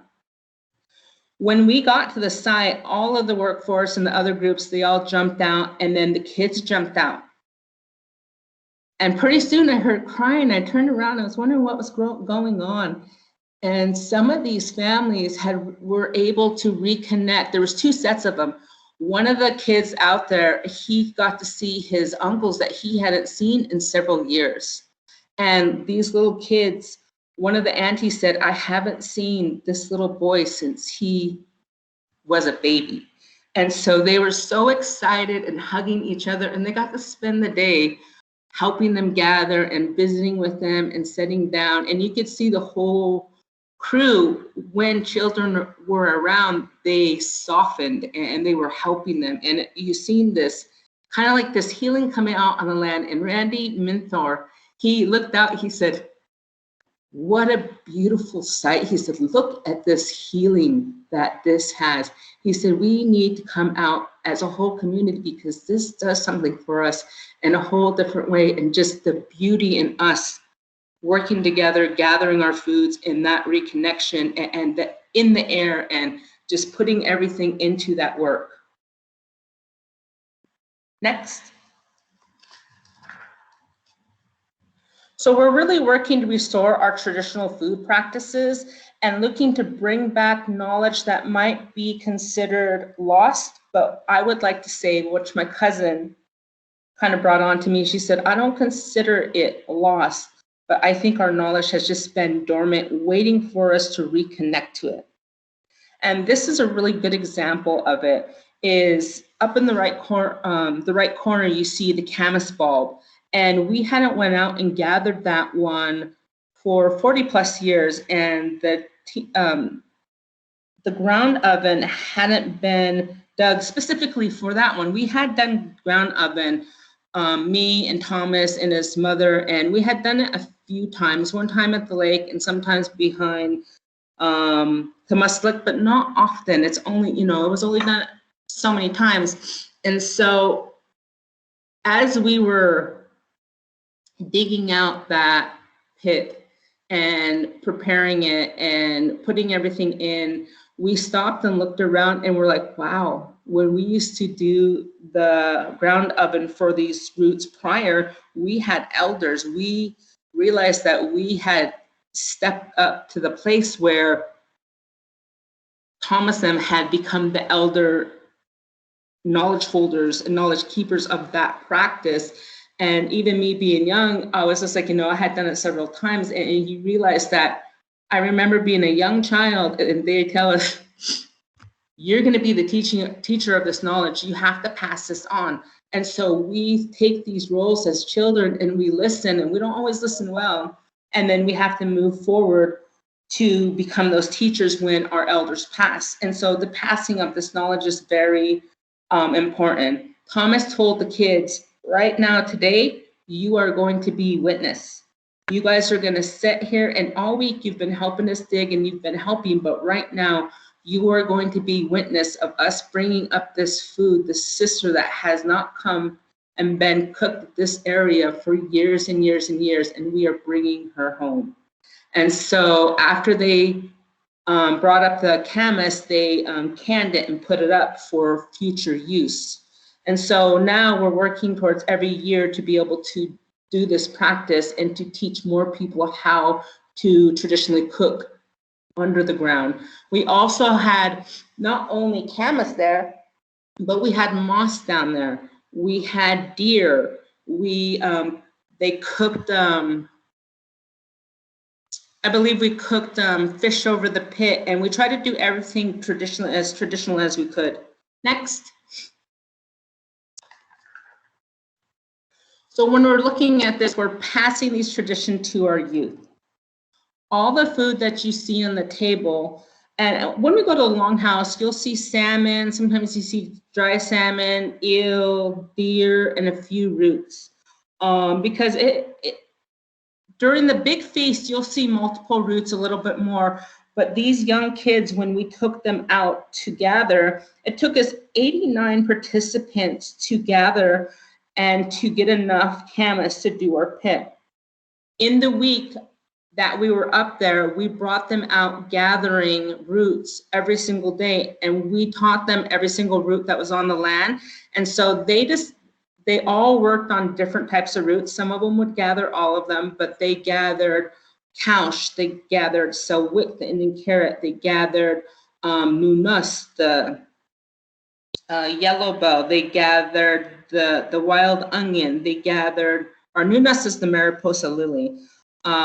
They just gathered everything that we could gather within the area. And they also went out and gathered, the elder women went out and gathered huckleberry. They're like, well, nowhere else has had feast, but because we're up here feasting and they're ready where we're at, we're gonna go ahead and feast. And I've never seen a table so full as the work these youth did on this day. On the other side is my daughter, Kamsali, and she's always wanting to get a knife. And my daughter has ADHD and sensory issues, and for her, she really has struggled just paying attention. But when it comes to our foods or us going out to harvest or digging, she engages. It's like healing for her. And so I thought, well, she's constantly trying to mess with the fish. And when I was young, they gave me a knife at a young age. So I just gave her a butter knife and showed her, or I think that knife actually has an edge on it. And we were showing her how to scale, because she's the one that I'll be passing all my knowledge down so she can retain that for her children. And so we have to pass that down so we can retain that, and to not be stingy with our teaching, and to make sure that that's passed on for everybody. Next slide. The work that we do related to harvesting also promotes healthy diets, healthy activity, because going out and gathering is hard work. The consumption of our food and how it lowers obesity levels, diabetes, renal risk, cardiovascular, because it is hard to go out to hunt and fish and gather. Takes a lot of energy to be able to do that. This slide right here really kind of comes back to how we connect to cultural sites and lands. Our Indigenous well-being includes the strength of our people's connection to place and to land. And when we are disconnected to that, sometimes people feel stress or different circumstances they're not always able to deal with. But when they go out to the land to practice our first foods and our cultural teachings, there's a way we're able to release those in the act of doing and moving and thinking and being calm and quiet and praying while we're doing those activities and bringing that back to our families and our community, because when we come back from those activities, we come back to prepare, to process, to share, and to be reconnected to what we're doing at home and being able to have an outlet to release some of those. We really work hard that when we're going out to the land, that we're bringing people out to not only within our ceded territories, but beyond in some cases. And how that's connected to traditional environmental knowledge related to our people and how we're managing that food. Because when we're going out and harvesting and gathering, we're taught from little children to gather and harvest in a sustainable way, that that resource comes back better and it comes back more sustainable. When the land becomes sick, our people become sick from the loss of food, the loss of cultural activities, and that connection to the place that we have been removed from. In this area right here, this area is kind of important to me. When I was a young child, we would drive down the gorge, and my grandma, Margaret Elk, when I was a young kid, she was in her 80s. She didn't have her kids until she was like about 45, so she was an older Catholic grandma. And we didn't have her very long in our lives because she did have diabetes, and she did have, she eventually went from a stroke. And she would talk about the walk on the river. And I always said, I wish I could remember what she said about those watchers, because I was so young. Well, my partner that I'm currently with, he is a fisherman along the Columbia River, and they fish out of LePage.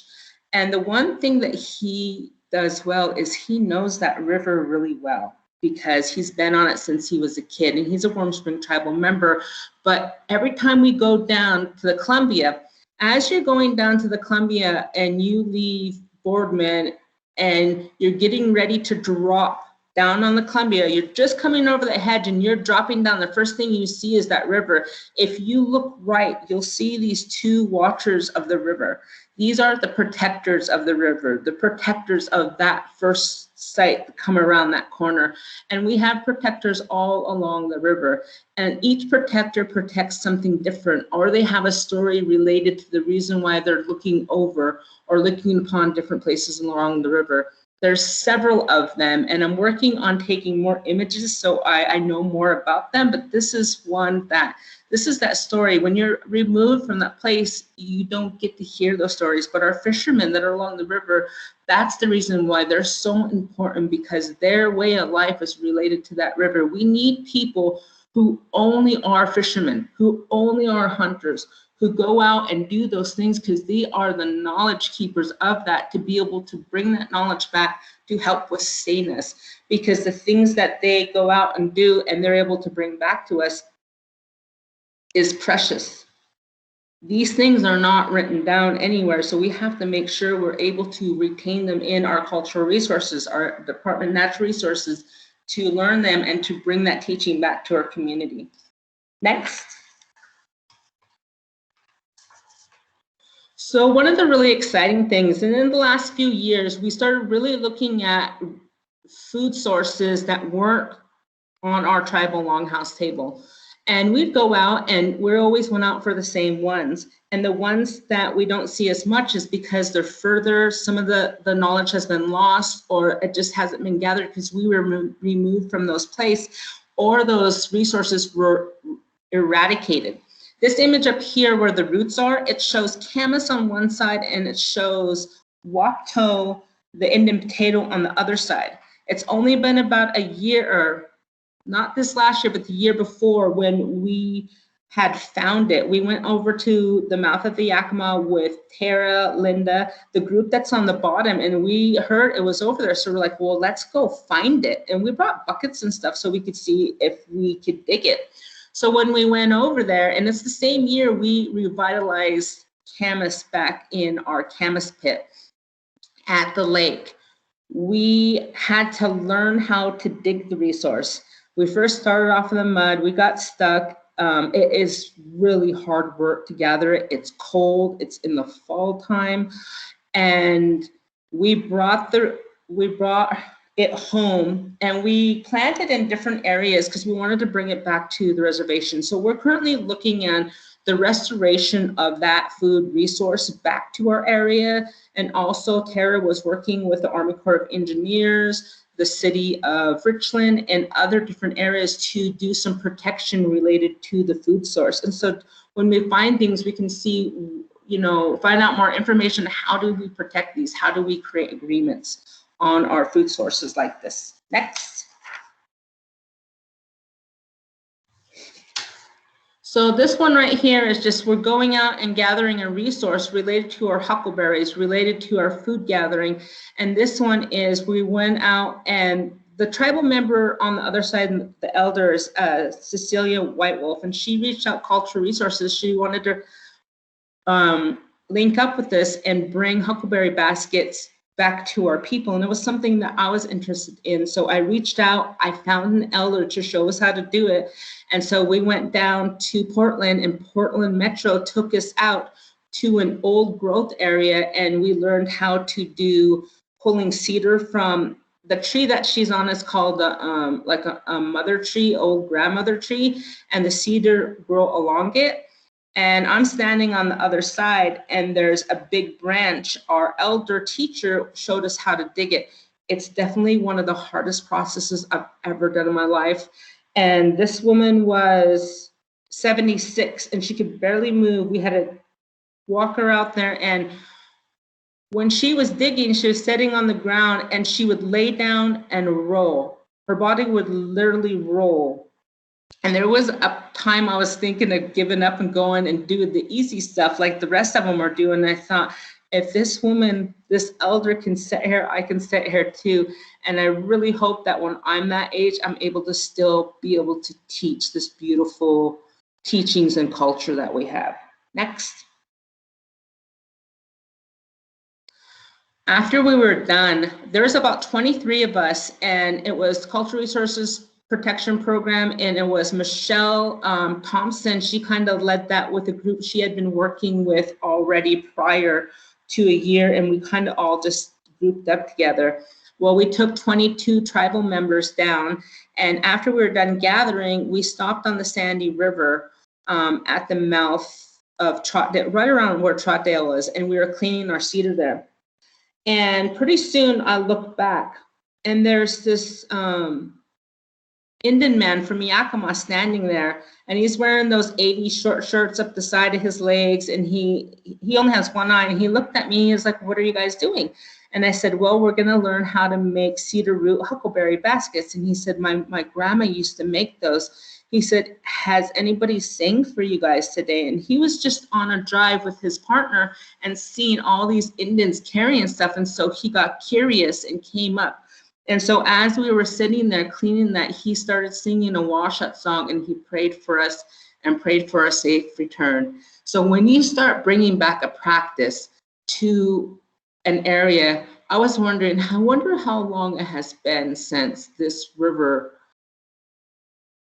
has heard these songs and had our people washing their roots in this area. And just the amount of pride you feel when you're bringing something back and you're knowing that you're going to be able to revitalize something that hasn't been done on a reservation for a long time. Next. And so it took us a whole week to process. Every night we had to process cedar, and it was hard work. And then at the end of the week, master teacher Ramona Kiona came down, which was very funny, is because we were looking for a master teacher, and here my significant other, this is his grandma who he grew up with. And I was like, "You had a huckleberry teacher this whole time?" He goes, "I didn't even really think about it." So we brought her in, and it's crazy how connections go. And she taught us how to weave. And we did this here at the facility, and we had about 20 people. This summer, if things would have went right, we would have been able to go out and gather the bear grass. But because of not only the pandemic in our 75-mile radius, when the smoke came in, it kind of shut all that down too, because of those health effects if you were out in that smoke. Next slide. So this is what I really wanted to talk about. When you're looking at climate change and the things that happen along, it affects many different things, and it affects all our fishermen that are down on the river. And when they are on the river fishing, when the salmon are there, they're there. They do not wait for anybody. We don't leave. When we're doing foods and we're there, that's what we're there for, because our foods have short windows. And so when the foods come, you have to be there to gather. And so this is an image of the smoke plume going through the Columbia Gorge. We have fishermen on that river. They're fishing, they're gathering, and trying to provide for their families. Next slide. This is kind of an image, there's people that were gaffing, some of them gaff, some of them dip net. A lot of them are gill netting on their boats. And over on this one side, this is kind of a picture, and it is not as smoky as it was in this picture here when they were on the boats going and getting their gill nets. And my partner, he was down in a tent the whole entire time that smoke was down there. We usually go down every weekend. And this is my little daughter, and she loves fish. And so she kisses fish, and she's always involved with them. And she really wanted to go on the river. And I said, I'm sorry, we cannot go because of smoke. And she's so little and so young, and her lungs and my lungs aren't very good. And I really felt bad for the crews, because I know that my significant other has allergies and a lot of different things that are impacted by that smoke. And they weren't ever able to get out. And when I did eventually get down there, they were sick. You could see just the sickness and the red eyes and hear that in their breathing. And they're saying how dangerous it was, because prior to the barges being shut down, they're like, we didn't know if we'd run into a barge. We were getting lost out there. They'd get turned around. And so it was really unsafe for them, but they had to get those nets out because the fish were in them. Next. So another one is just like our elk. Before, I remember it snowing heavy when I was young, and the elk would stay up in the higher areas like a Rattlesnake Canyon, up towards Cayuse. They would stay in different areas. But now that times are changing, you see that they're starting to come down in different times when they're coming down on the flats. And so that's kind of the area that shows the flats over there. And it shows them coming down low. And when they come down low like that, they get pushed around. We've had people shoot into the herds, chase them around, and they get hurt when they come down low. So for the change of the climate, how that affects our wildlife and our animals, and affects them all in different ways. Next. Even though we are affected by pandemic, we're affected by smoke, we're affected by these things, we're resilient to those changes. And within there, we went out and gathered in times as safely as possible with our First Foods and Food System team to be able to gather different foods and medicines that we could still figure out a way to provide our outreach and training to our people. And so this is an example of one of the workshops we did is the Elderberry Syrup. Also, because related to COVID, this was one syrup we wanted to show people how they could use that resource to keep healthy and to keep their immune system up, and how we have our own traditional medicines to do that. And so we gathered things so we could be able to provide some of this to our community. And we had a couch soap making. We did elderberry syrup, the chokecherry jam, huckleberry jelly, or huckleberry jam. And last night we did a sapele class where we had extra roots, and we learned how to grind them and put them up as cookies and talked about the health benefits. We're currently having other classes coming up, like we're having a pemmican class next week, and then our next month, and then hopefully later a fish processing, and then more so after that. Next slide. And so when you look at these resources, climate change impacts them. They create higher temperatures. There's other impacts that affect not only the foods, their well-being, increases noxious weeds, but also affects the health of our people. Yet we will always adapt to whatever changes come forward because we are a resilient people. We are never going to leave. We will always be here, and we'll always go out and gather our foods, no matter what that is, or work to make them sustainable for our tribe through the Department of Natural Resources and protecting our culture in that too with Cultural Resource Protection Program and as tribal members and teachers too. And looking how we do those approaches and balance that with our culture, environment, economic, and social needs. We will continue to promote and teach cultural-led initiatives that promote our cultural practices, teaching and restore the health and the well-being back to our tribal communities. Thank you for listening, and I'm really glad I was here, and we had a really phenomenal group of speakers, and I'm so thankful to be a part of that and to be able to be a part of this group with Colleen. Thank you very much for listening.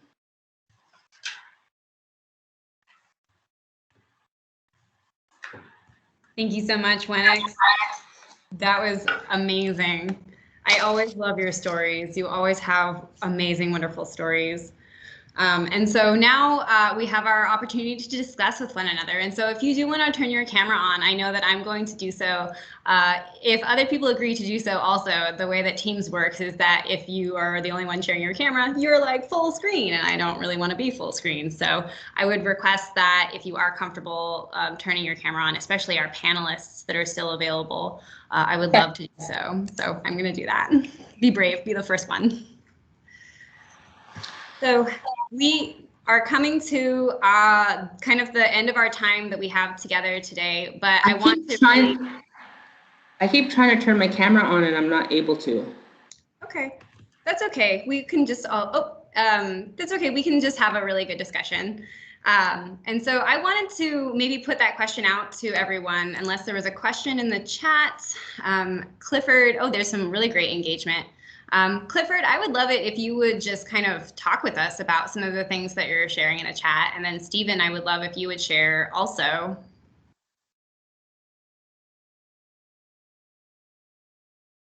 Maybe he jumped off. So Stephen Hart says, these presentations can be shown to NCS, the Nihiawe Community School. Yes, absolutely. Their webinar is 7 and the instructions are all tribal members. These are the instructors' careers, and we need the teachings because they are our way of life as Native people. These are the people that need to be heard by younger generation. Absolutely, yes. I would love to make that available to the school, and I loved hearing Sadell talk about the students. And I've actually heard that some of the educators have been using these webinars to try and get kids to start thinking about their careers into the future. So this is really exciting. But mostly I just want the panelists to maybe respond to one another. I know that we shared a lot of information and I wanted to see if the panelists had anything that they wanted to say. I think everybody really did a good job, and I really appreciated Althea going first because she's my cousin and we grew up together, and she really kind of helped engage me of what direction I was going to go with mine, because it was a different reach for me to talk on that area, not so much related to our First Foods mission, and so it was really a breath of fresh air to be able to go in a different direction. And thank you for the opportunity. And I really liked hearing all the different work that's going on by our amazing staff and our partners in Sadell. It's really fascinating to see what we are doing as adults.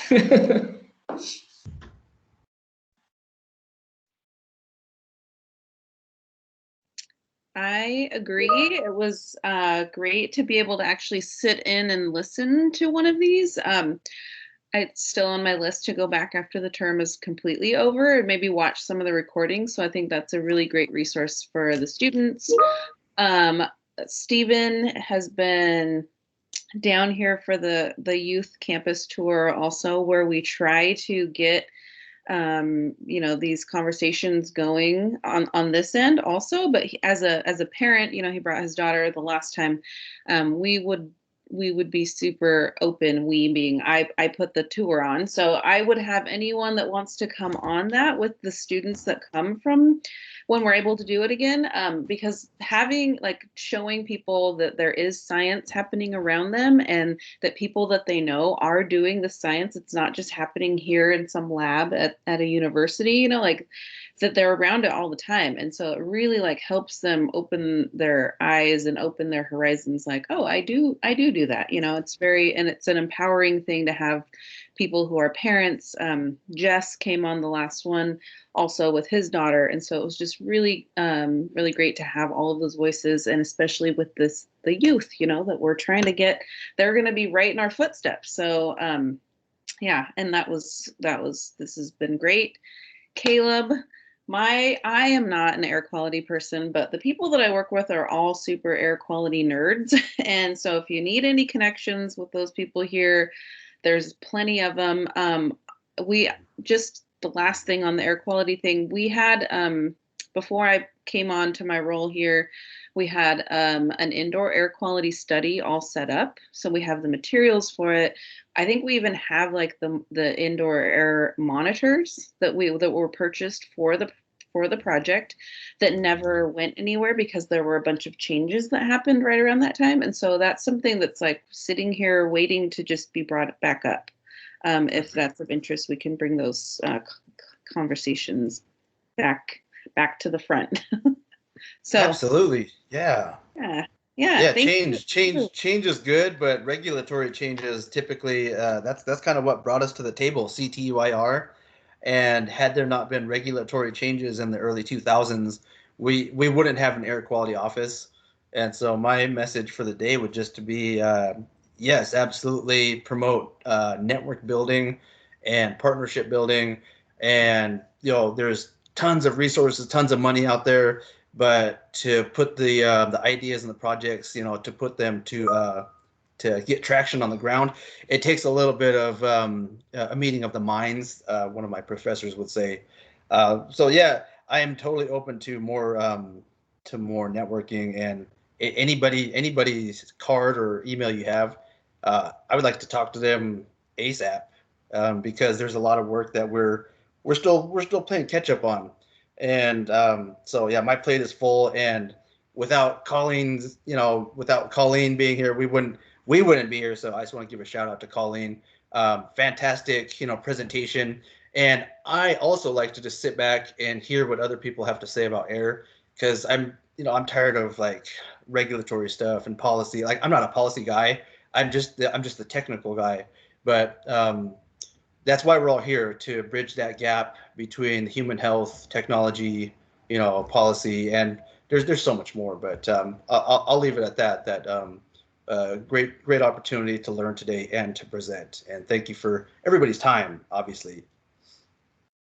That's awesome. And I know that we were really interested in having an intern help us with the air quality project. I would actually really like to talk with you more about the indoor air quality, because that is something that we're expecting to see more of, and to get really a handle on how much intrusion air quality outside comes inside would be a really interesting study.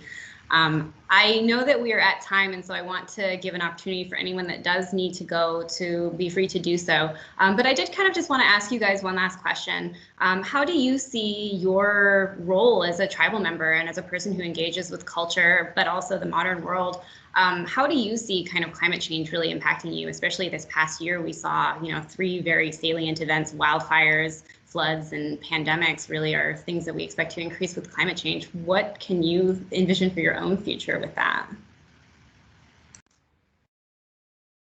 For me as a harvester of couch, it's going to push my window to get couch. It's going to make it smaller, and more wildfire smoke is going to make it harder for me to have more sweats throughout the year. And so that was I forgot to touch on that. Even as a sweat lodge practitioner, I make the air dirty by making ugly fires. So it's on me to have a responsible fire, and that's a whole nother discussion. If anybody's ever curious.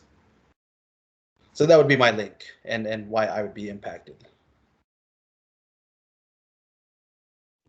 I would just say,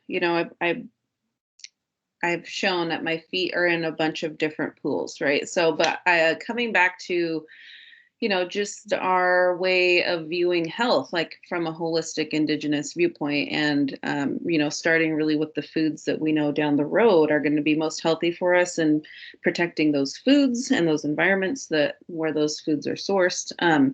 I bringing that into all of the conversations, you know, and I'm lucky to be a part of the program here that works so closely, like with the Swinomish, who are really diving deep into, you know, leading by example with creating the Indigenous health indicators. And I see myself being able to continue that discussion and continue to like provide bodies of work that show things that we already know, but to show it to the outside, you know, the external agencies that we are inevitably having to work with, but so that they have a better understanding when they come to the table with us to actually do things that are going to be beneficial in the process. So I'm the policy person, right? So that's the level that I think at here, and sort of connecting those pieces is really important to me. And so that's why I think this, just listening to everyone is really helpful for framing that perspective. And Colleen, I think for me on our side, especially work related, is that when we do our excursions, the pre-planning is always kind of tentative because you go when the foods are there. And what we had found in the past is sometimes our traditional feast would be behind, and by the time that we have feast, because we're a little bit further back, is some of those foods like the mummin, the other foods that are found in the further out, the more high desert areas are already going under. We're up in Benton looking at a food resource, and it was the same week that the women were going out, and there was Samitha, I can never say it right, and it was already to seed, and the seed were dropping, and we hadn't even had feast yet. And so looking at how are we going to relate to the timing when our foods are changing, and to be able to gather some of those resources, are we going to have to go specifically, you know, look at, is that resource maybe because it is high desert, are we able to feast at the same time as celery feast, and be able to bring that knowledge back to our diggers and say, we found mummin up on Tushy and it's ready the same week that they were going out for celery feast 2 years ago. And it was even getting to the place where it was wanting to drop the seed. So there's certain parts on a reservation, or even like, so I was up at Walla Walla, and a month prior to ours in that area, because the way the sun was hitting it, the roots were huge and the couch was already ready. And so certain areas is being able to bring knowledge back and to be able to hit those windows earlier, because climate is different in different areas where it hits, where the wind's hitting it, and it's constantly changing. So being able to adapt to that. And not only that, sometimes when we have bodies on the ground, then we can't go out, or we can't take groups out, or the other things that happen. So just to be compliant, to make sure that we're able to hit the ground running when it comes related to those foods and how they're reacting with the environment, and looking at knowing that we might have to change things. Absolutely, thank you. And I know some of the things I heard from Fish and Wildlife Commission was that some of the hunting windows are, you know, legally the windows are not keeping up with the way that the elk and the deer are changing their patterns. And so I know that there is a policy element to some of this as well. And I just want to say there's a bunch of thank yous in the chat. Excellent presentation. Sidel, you're an inspiration. Monica wants you to know. Clifford says thank you for the elderberry syrup donated to the senior center. You guys were amazing. And so I know that we all have busy days, and I want to let you get back to them. And so if we do have closing remarks, I know that you guys have talked a lot already, and I've asked you this, but last chance to say something to the community for now.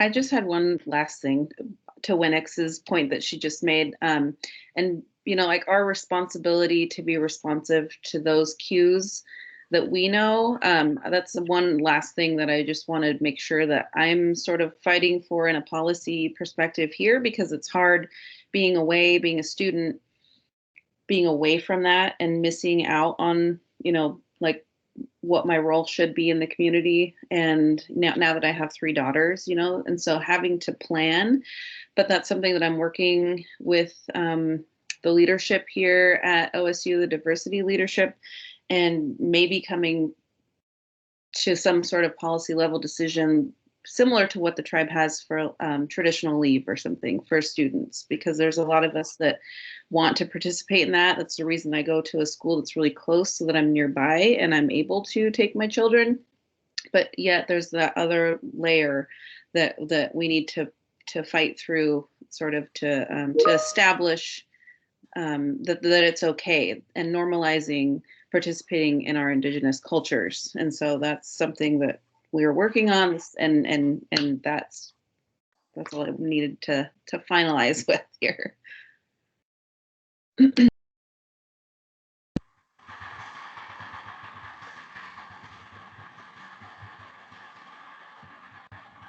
Caleb, did you have anything that you wanted to leave us with?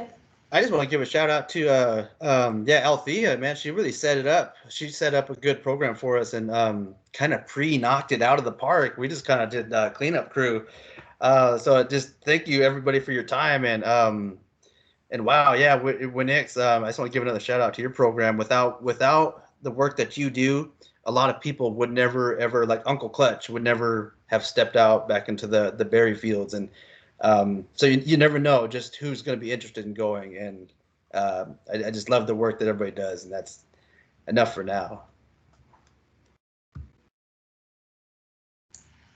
Winix, do you have anything that you want to leave us with? I know that we're over time now, so I would love to have final words.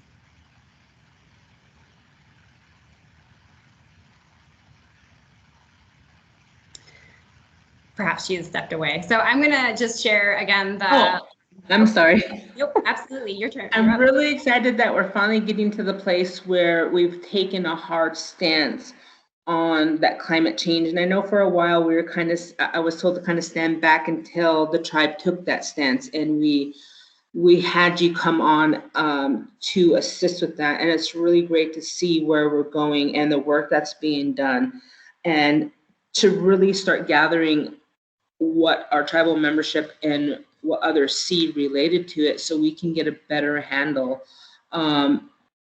And it definitely makes us better managers leading forward, and helps us protect those resources that are there, and create some type of strategy of how we're going to move forward to be resilient within that, and to do best practices of doing our part and educating our own people, and also helping them be more aware and to be our indicator people to help us in areas that they're seeing things. Because in involving all of our tribal membership, that means that our tribal members are being more aware, and they're going to look for that, and they're going to report. And so we're helping educate our reporters to report back on our food resources throughout our ceded territories and beyond. And it makes it easier for us to create something that works for this community and moving forward. And such a big, huge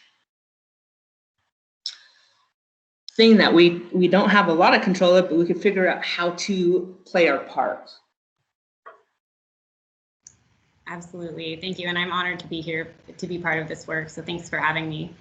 And I want to just wrap up. So I'm going to really quick put a plug in for our next webinar. Our next webinar will be on April 2nd, and we'll be talking about energy. So energy has come up in a number of these topics, and we're really excited to have our professionals at the Energy and Environmental Sciences building talk about us about energy potential. We'll have Patrick Mills and Donald Williams just took actually a new job, which is very exciting, with Energy Trust of Oregon, but he'll be returning to talk with us about energy potential out here in Eastern Oregon, as well as we'll have Karen Appler from Energy Trust talking about demand side reduction and energy efficiency as part of this strategy.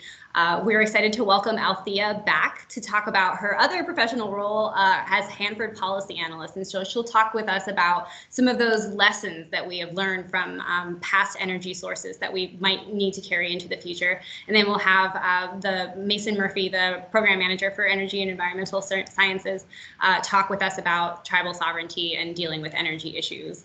And as always, air quality monitor is the raffle prize. So we have talked about air quality today, and I know that we have seen a lot more about why it's important. So we have the opportunity to watch this webinar over the weekend, and if you submit commentary by email or by phone, my voicemail is always available and my email is always available. We'll be pulling raffle prizes on Monday afternoon, so please look forward to that. And I am really excited for the last kind of bit of our webinar series. So thank you, everyone. Thank you so much for being here, and I hope you have a wonderful, amazing weekend. Thank you, Colleen. You have such great energy, and thank you for the invitation and putting all of this together. It's very well done. Thank you. I'm so sorry. I don't know what is going on with my camera. I wish I would have been popped up. I got all ready and dressed up too. So have a great weekend, everybody. Thank you for coming, and thank you for the opportunity for doing something different out of my comfort zone. I did a little bit better than I thought I was going to. Thank you. Yep, awesome platform. Awesome platform. Good job, you guys. All right, thanks, you guys. Have a great weekend. Bye-bye. Bye-bye. Bye.